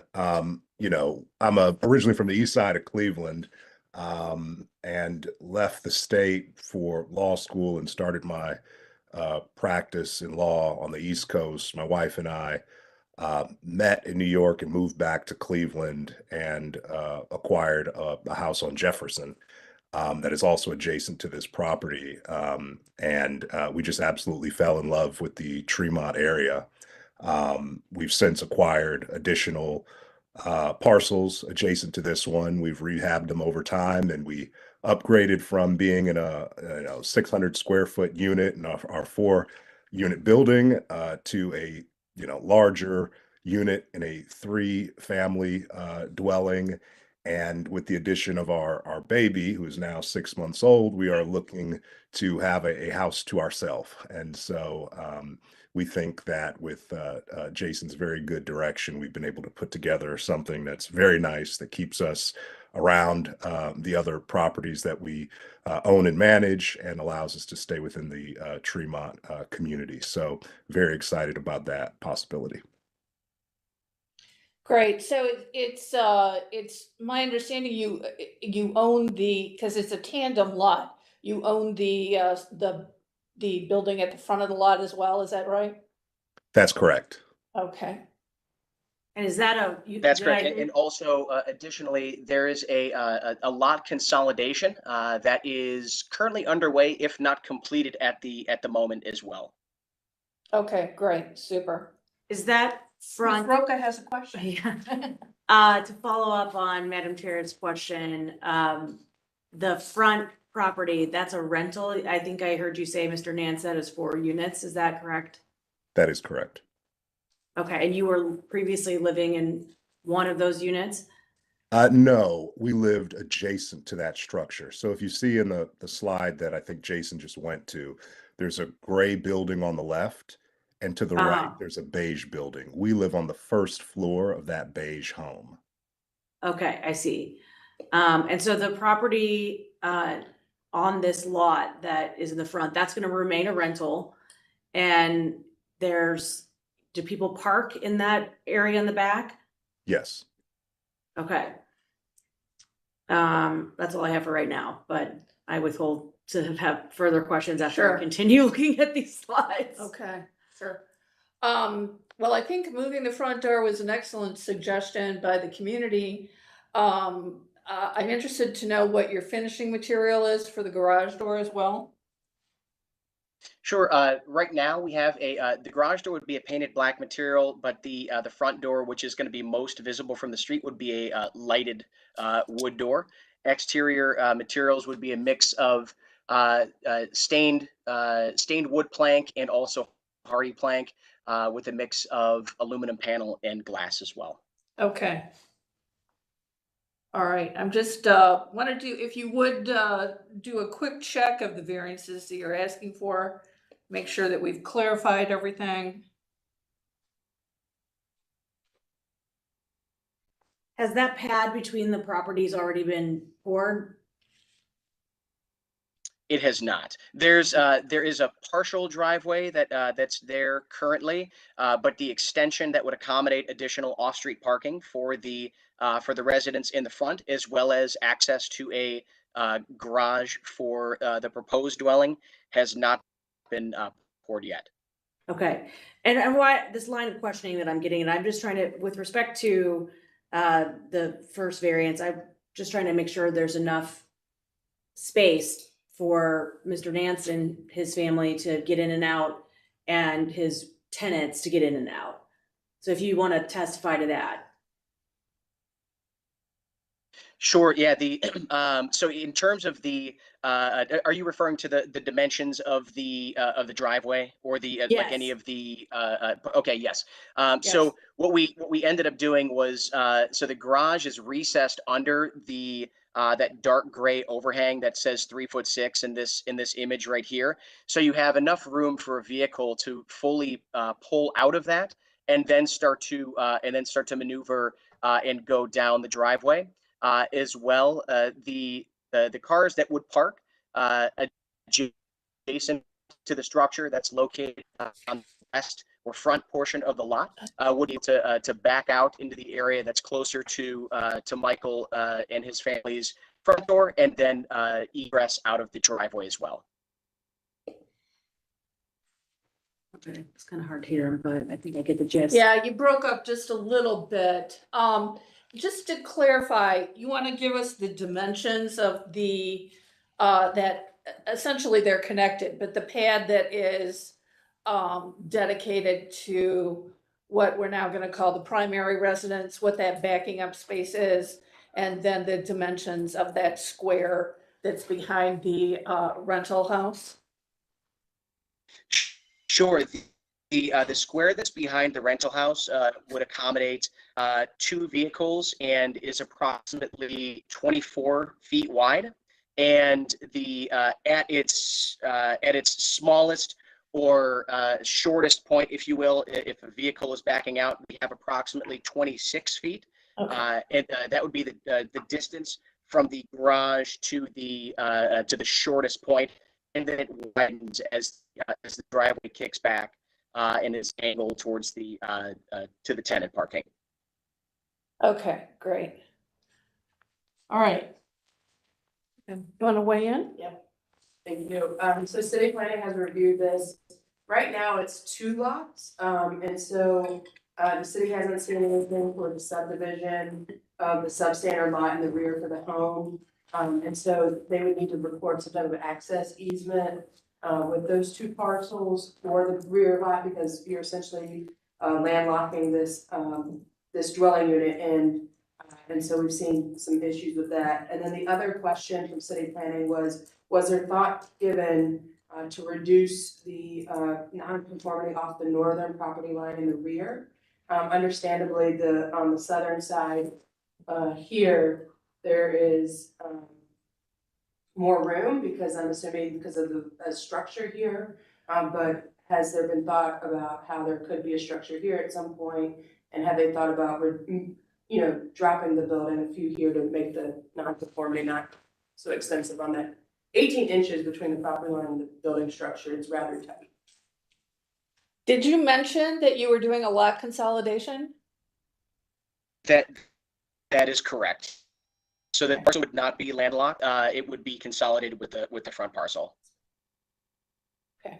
And also to address the question as well, we certainly would be open to moving the structure south, perhaps by another 1.5 feet, to create a 5 or a 3 foot circulation area that would be adjacent to the northern.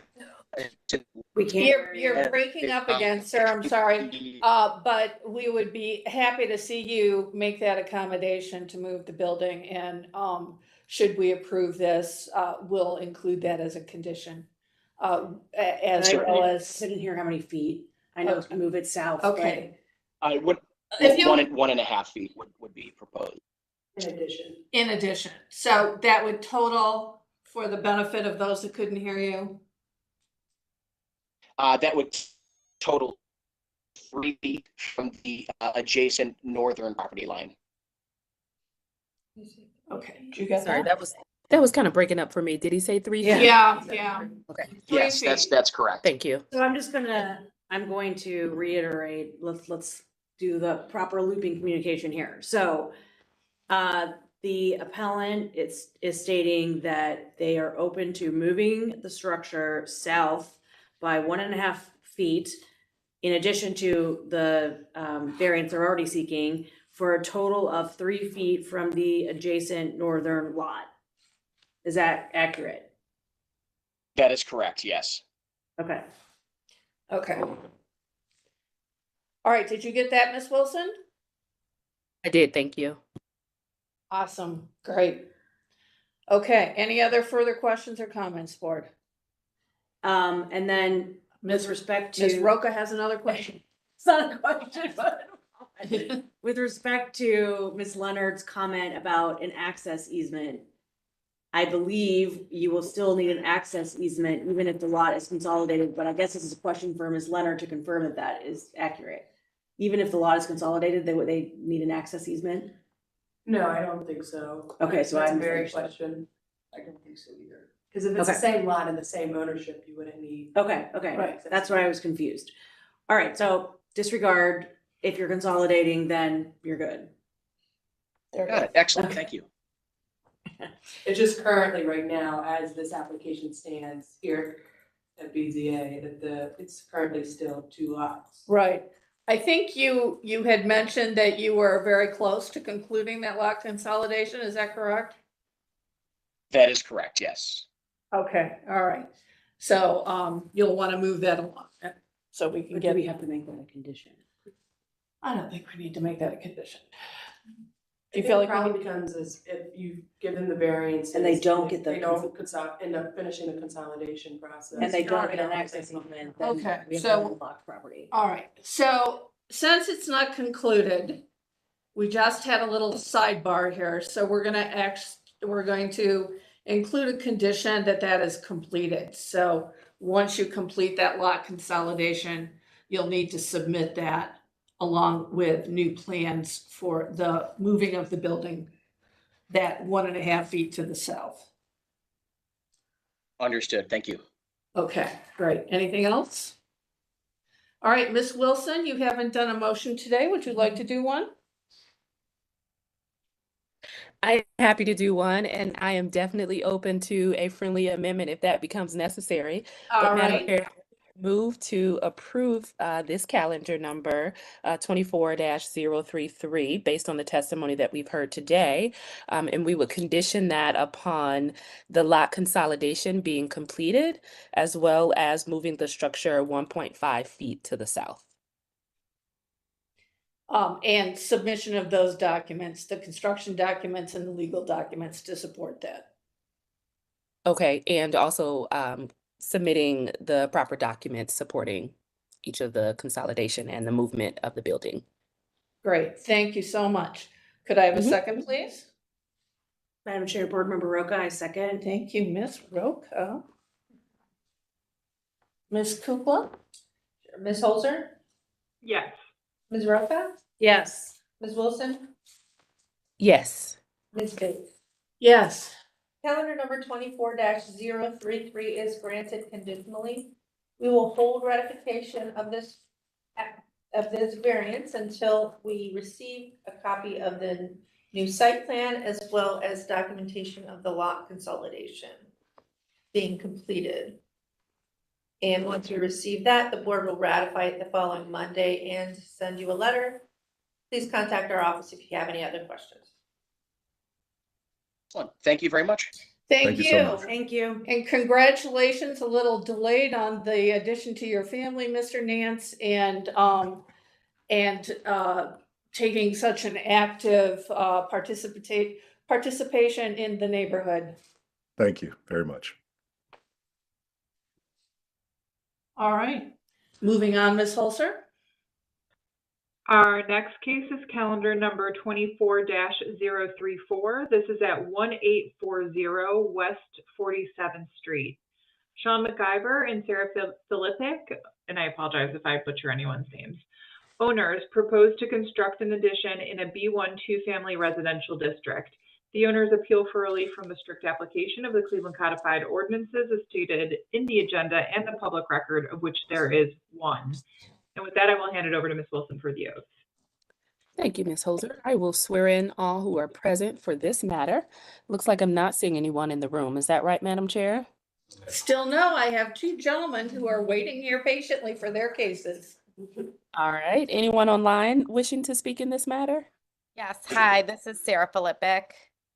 Okay, perfect. I'll go ahead and swear you in. Do you swear or affirm that the testimony you are about to give is the truth and nothing but the truth? Please raise your right hand, reply with I do, state your name, spell your name, and your address. I do. My name is Sarah Filippic, SarahFilippic, and the address is 1840 West 47th Street, Cleveland. Okay, thank you. Is there anyone else wishing to speak in this matter? All right, hearing none, back to you, Madam Chair. Thank you, Ms. Wilson. We'll go to Ms. Kukla for the history of the property. Thank you, Madam Chair. There's been no change in the zoning since 1929. In our Records Administration Office, we found that in 1915, a permit was issued to erect a porch addition. 1975, a permit was issued to demolish and construct a new garage. 1984, a permit was issued for general repairs to a duplex. There are no variances on file, and in the more recent history, we found that in 2017, there were many permits issued for HVAC, electrical, and plumbing, and also a permit, or sorry, rental registration was filed for, and the status is inspection pending. And that's all that I have. Thank you. When was that rental registration? 2017 as well. Yes. 2017 as well. That's all of the other permits that were. Most of the mechanicals. Okay, great. All right, legal standard, please. Madam Chair, members of the Board of Aldermen is requesting an area variance from the required rear yard requirements in the zoning code. To obtain the area variance and not approved, but denying the request will create a practical difficulty not generally shared by other land or buildings in the same district. Will deprive the appellant of substantial property rights, and that granting variance will not be contrary to the purpose and intent of the zoning code. Thank you so much. All right. If you'd like to go ahead and tell us what you'd like to do. Hi, good morning, everybody. So our project is to take down the existing garage. So that bottom left corner is what's at present. As you can see in the permit history, the garage was built in 1975. And when the house was renovated, the garage was just re-sided. So it's in pretty significant disrepair. So we also actually, similar to Michael Nance, we also just had a baby 4 months ago.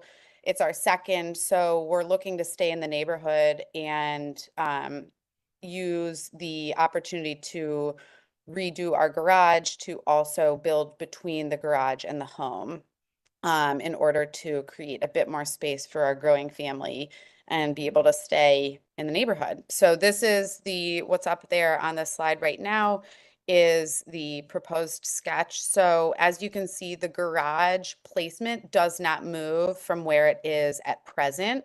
We are keeping that as well as the line from the garage to the alley as is at present moment, and are essentially just building between our home and the garage in order to build a play area for our kids and a mudroom and then an office, since both my husband and I work from home, which is a new thing given COVID. So it requires a little bit more space for our family. And then these are elevations as to what the addition would look like from the yard side. So from the south side of the house, this is what it would look like at the top. The garage elevation, which is from the driveway, and then the bottom right west elevation.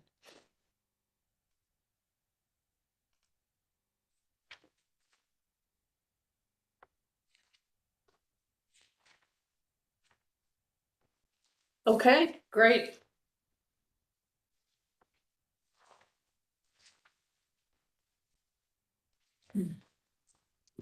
And All we right, do well, sorry, go ahead. congratulations on number 2. And Thank you. congratulations on working at home with your husband. As I'm sure you might understand, that's why we need another office space. All right, I'm going to open it up to questions from the board so that they can ask you specifics. Sure. I'm sorry, it's taking me a while to get through these. Miss Roca's getting to her proper page. Yes. Why it's going so slowly? Talk about your finishing materials and what So finishing materials, siding will match the existing siding of the home color. And then the garage door will be the same as it is now. We're really actually trying to make this look as seamless as possible. So it will not disrupt any visually from street view. as well as from Alley View on West 48th Place. So really just trying to preserve the exterior visual as much as we can and be kind of in line with the historical quality of the home and reflect that as well. So really trying to make it as low profile as we can, and just let it blend in seamlessly. Madam Chair, I do have a question. Well, first of all, it's a really large lot. You have a great yard, which is so unique in this neighborhood, of which I live around the corner. So I walk by your house all the time. So I think you have done a great job with the plans here. But my question relates to you specifically. And I just want to confirm on the record that the plan is to have this be your primary residence and not to use it as a short-term rental or Airbnb. Is that correct? Oh, yes, this is our primary residence and we want to keep it that way, which is why we want to add in. Okay, great. Thank you. Yeah. All right. Miss Leonard, do you want to chime in for city planning? So city planning, this is a typical variance they support for the rear yard. The reason why they need it is because they're attached to their that's the main house, and so once you do that, it becomes part of the main unit. They do have an alley access, and so city planning generally supports these types of things. Great. Yeah, the footprint seems to fall within the existing structure, and as you stated, you're really just adding that additional piece to attach the garage to the main structure. So, any other further questions or comments, board? If not, I'll entertain a motion. No questions, but based on the testimony that we have heard today, I would move to approve calendar number 24-034. Excellent, Ms. Wilson. Could I have a second? Board Member Roca, I second. Ms. Roca for the second. Ms. Kukla, if you'll call the vote. Ms. Olzer? Yes. Ms. Roca? Yes. Ms. Wilson? Yes. Babe? Yes. Calendar number 24-034 is granted. It'll be ratified next Monday. We will send you a letter, but please feel free to contact our office on Wednesday for further instruction. Thank you so much, everybody. You're welcome, and really appreciate the fact that you're very vocal online. So, Oh, We can hear you well. yeah, it's Well, I was once told that it's a problem that I'm Italian and a woman because it means I'm loud, but here it's helpful. We're allowed to. yeah. Well, thank you. Have a great rest of the day. We appreciate that in a day when oftentimes we don't have good connection. So, Thank you. Have a course. great day. Good luck with Yeah, you Washington. too. Thanks so much. Take good care. all right, Ms. Holzer. And I believe this is our last case. I scroll down the agenda. Our last case of the day is calendar number 24-041, and this is at 5008 Duke Avenue. And again, I apologize if I butcher anyone's names. Lori Sweetage, owner, proposes to erect an L-shaped two-story frame single-family residence with attached garage in a B1 two-family residential district. The owner appeals for relief from the strict application of the Cleveland Codified Ordinances as stated in the agenda and the public record, of which there are 3, with a note that traffic engineering approval for the apron is required before issuance of a building permit. And with that, I will hand it over to Ms. Wilson for the oath. Thank you, Ms. Holzer. All right, I will go ahead and swear in all who are present for this matter. Is there anyone in the room, Madam Chair? There are the gentlemen that have been spending the morning with us. They're probably really ready to get out of here. They need, gentlemen, if you'd like to step forward to the table, please. Yeah, I noticed that earlier, so.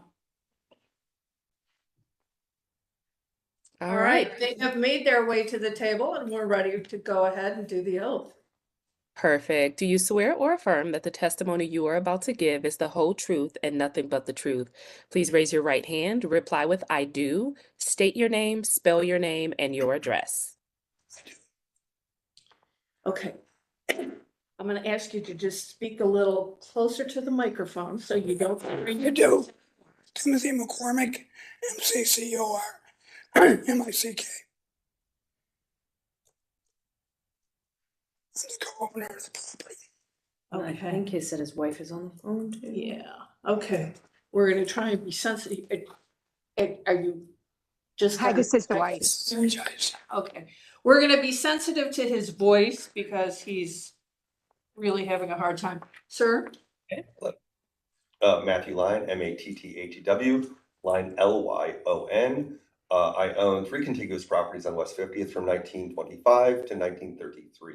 So we're neighbors,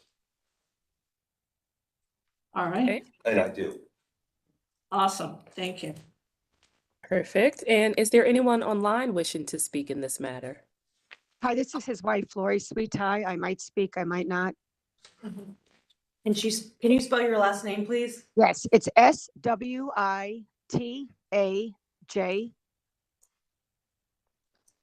Okay, and just in case you do speak, do you swear or affirm that the testimony you will give is the whole truth and nothing but the truth? Yes, I do, or I will. Okay, thank you. I see another hand here. Mr. Tomsick, can you go ahead and swear in, please? Oh, I do. Michael Tomsick, Michael Tomsick.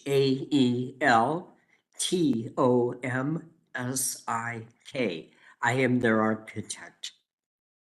Okay, perfect. Is there anyone else present wishing to speak in this matter? All right, here none. Back to you, Madam Chair. Thank you so much, Ms. Wilson. We'll go to history of the property. Thank you, Madam Chair. There's been no change in the zoning since 1929. In our Records Administration Office, we found in 1926, a permit was issued to erect a one-story addition. 1936, a permit was issued to erect a kitchen addition. And then, Madam Chair, in the more recent history, we see that rental registration was issued to the property on October 27th in 2017. And that in 2023, a lead safe certificate was applied for, and it seems to be pending still. And that's all that we have that's relevant. Thank you, Madam Chair. Okay, date of that lead safety again? I think it was 2022. Sorry, let me get. Okay. 2023, February of 2023. Okay, cool, thanks. All right. We'll go to legal standard, please. Madam Chair, members of the board, Helen is requesting area variances from the required rear yard and required interior side yard requirements of the zoning code. To obtain the area variances, Helen must prove that denying the request will create a practical difficulty not generally shared by other land or buildings in the same district, will deprive the appellant of substantial property rights, and that granting the variances will not be contrary to the purpose and intent of the zoning code. Awesome, thank you. Mr. Tomsick, are you going to be the spokesperson? Yes, I will. Okay, I saw some correspondence between you and the traffic engineer. Do you want to bring us up to date on that item first? I did not correspond with the engineer. Okay. Ms. Kukla, didn't I see some emails?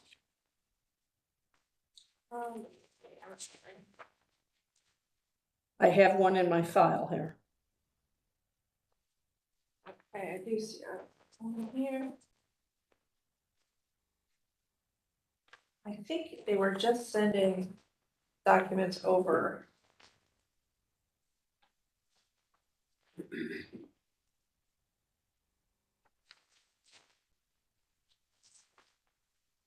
I apologize, Madam Chair, I'm not seeing the email that you received from me. I apologize. It was in the packet.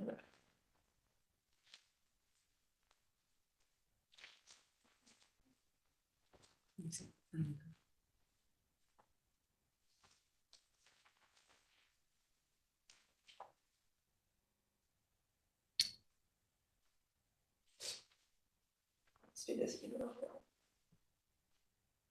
Madam Chair, what we have is a conversation between Rodney Wells and Building and Housing. That is the plans examiner, Building and Housing, not traffic engineering. Okay, He's just giving him information. okay, just giving information on it. Okay, great. So do we know if we have any, anything has been ruled on that with regard to the apron? Do you know anything about that? Yeah, I mean, the applicant once they get through Board of Zoning Appeals, Building and Housing and Construction Engineering will do a formal review. Okay, And they will handle that at that point in time. okay, It's great. really not. All right, so we're good. Excellent. That just was something that we don't usually see, so. Okay, Mr. Thompson, go ahead and tell us what you want to do with specifically related to the variances that you're seeking. Yes, the property owned by these homeowners has been consolidated, as you see, in an L-shaped piece of land.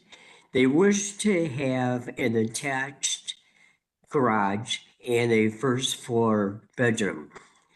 The one variance for the 18 inches off of the property line by the garage, that where normally it'd be a wider setback, the garage is windowless facing that, abutting that property. Let's see, so you see the flavor of the houses in harmony with the adjoining houses, front porch, gable roof, and the garage is set back. It's at the rear of the property. Can you zoom in on that, please? Yeah. Thank you. Thank you. If he wants to go to a certain time.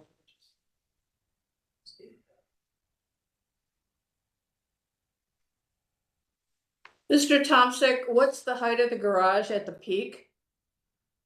At the uppermost peak, I didn't measure it, 12, 10, about 20 feet.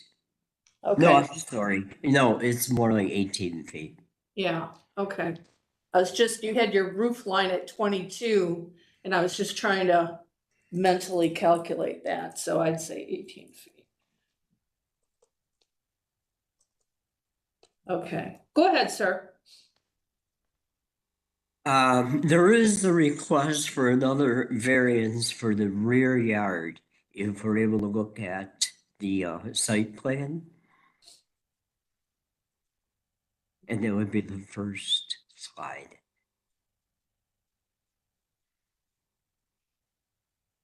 All right. So the rear yard, or I'm sorry, the rear of the house would be closer to what's identified as parcel 1 than the code generally allows. But as you see, it's still a generous 12 feet from garage, windowless, 14 feet, almost 15 feet from the house.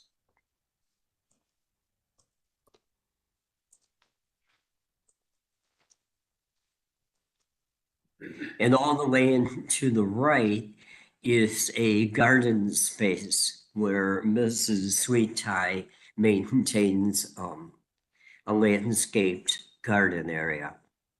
It's a community garden. It's community garden. Okay. The appellant has stated for the record that it's a community garden in that side lot. Sort of a flagpole shape. Okay, excellent. Just go back to the garage where we have that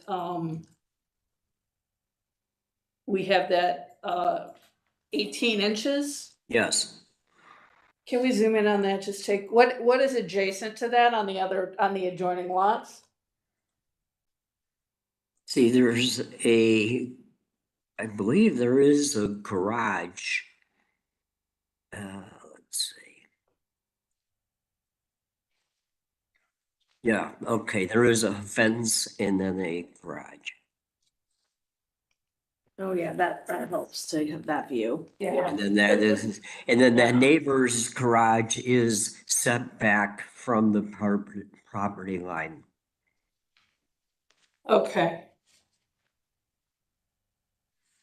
So Has the lot been professionally surveyed recently? Yes, and that's shown on the site plan. Okay, great. Done by Riverstone Surveying. Okay, super.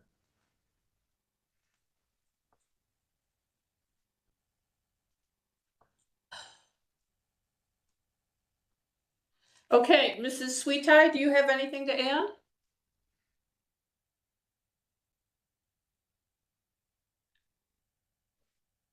Your wife disappeared on you. She better not. She's got a store over I'm sorry, I don't. I was trying to unmute myself.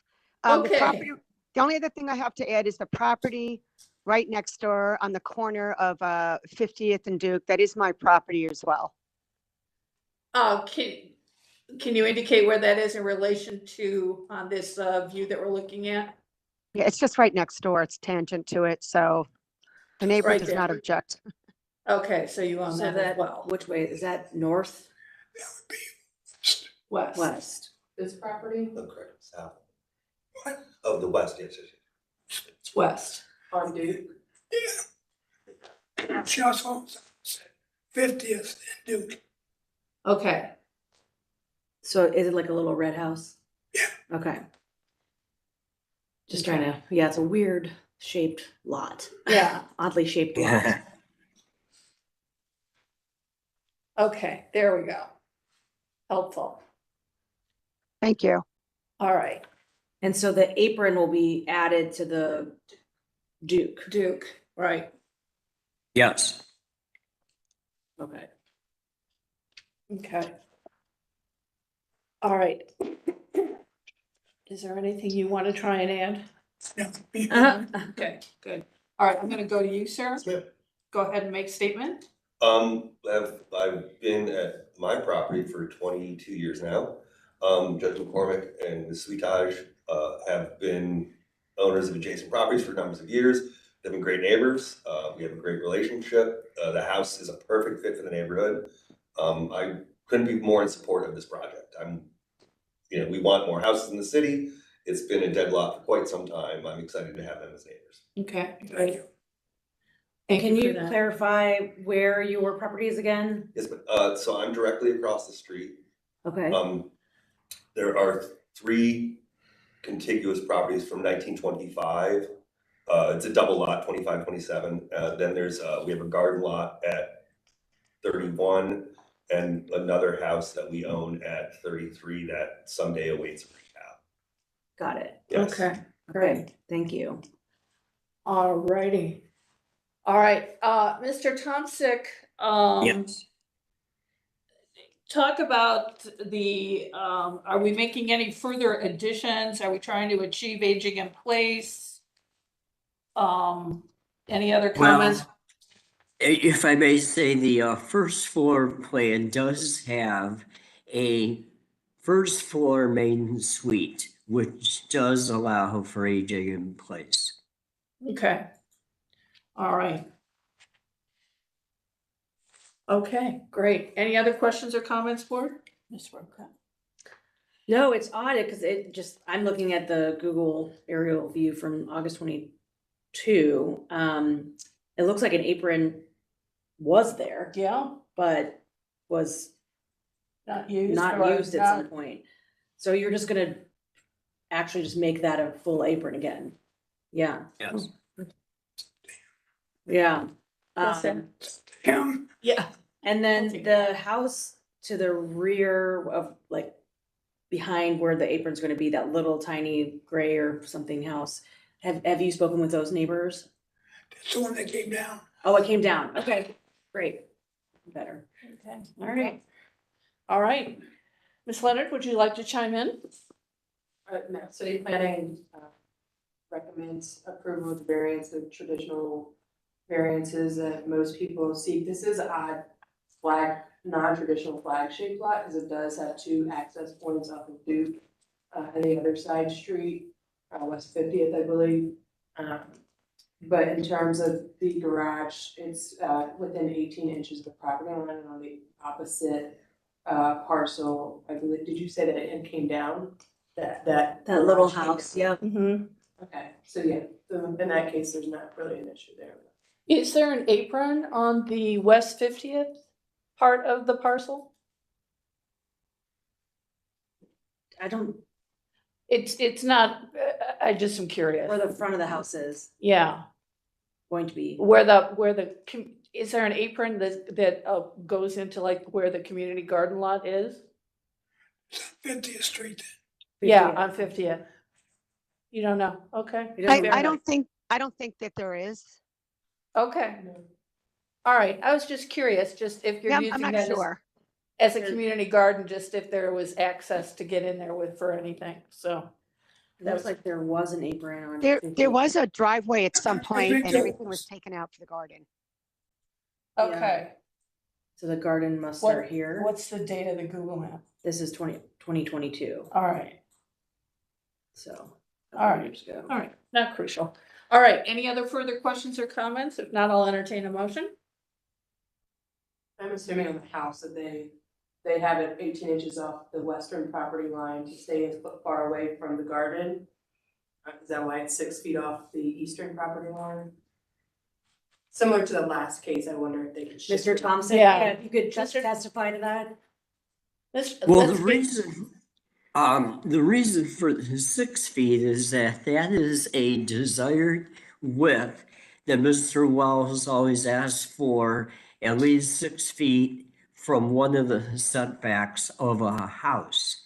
And therefore compromising the garage setback to a smaller 1'6" setback seemed to be more acceptable to him. And I'm sorry, who is him? Rodney Wells is the plans examiner. Okay, great. Super. Does that answer your question? That's fine. Okay, super. All right, we'll entertain a motion, please. All right, Madam Chair, after hearing the testimony from the appellant, adjoining property owners, the city, and all involved, I move that we approve calendar number 24-041. All right, could I have a second, please? Board Member Holzer, I second.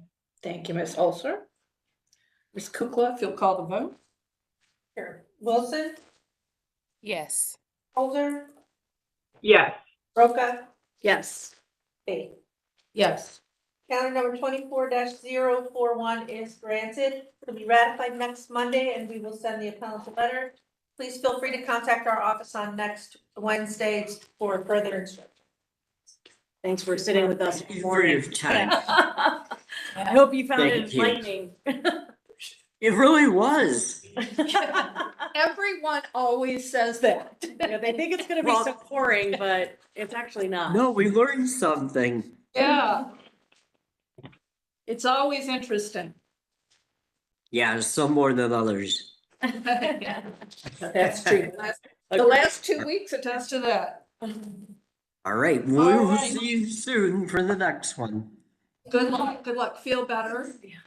And thank you so much for coming down and spending the morning with us. I love Robert's rules. I know, it's great. Yeah. Goodbye. That's the state of chat. Okay. All right.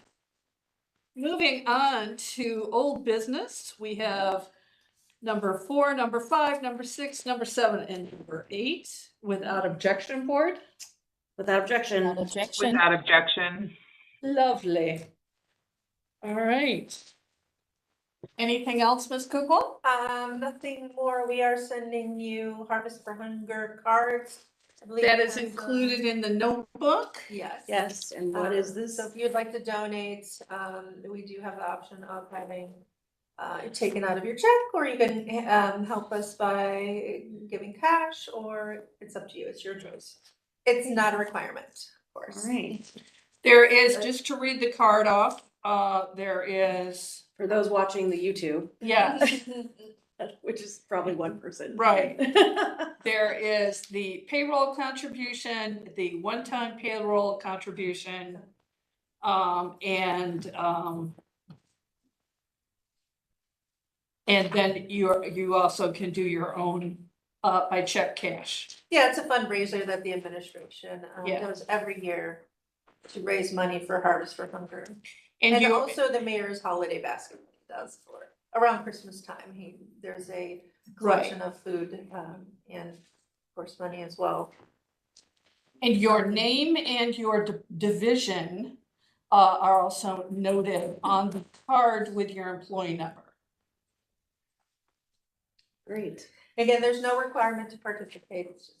We're just putting it out there for your edification. Okay, so. Oh, and also we've sent you an email about the zoning workshop.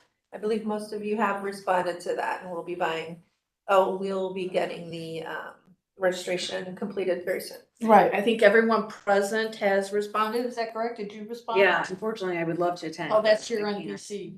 No, I'm not in DC. Oh, I no. have a 8 AM to 1 PM company. Oh, yeah, that's right, that's right. Would I be able to attend after? I mean, how long does Yes. it go? Sure, Till but 5? it's all day until 4 or 5, yeah. Yeah. So I'll get you a ticket and just go whenever you're. I think that's an excellent idea, because there's usually a little mixer at the end.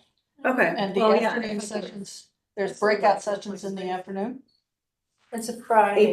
APA. APA on April 26th. Yeah.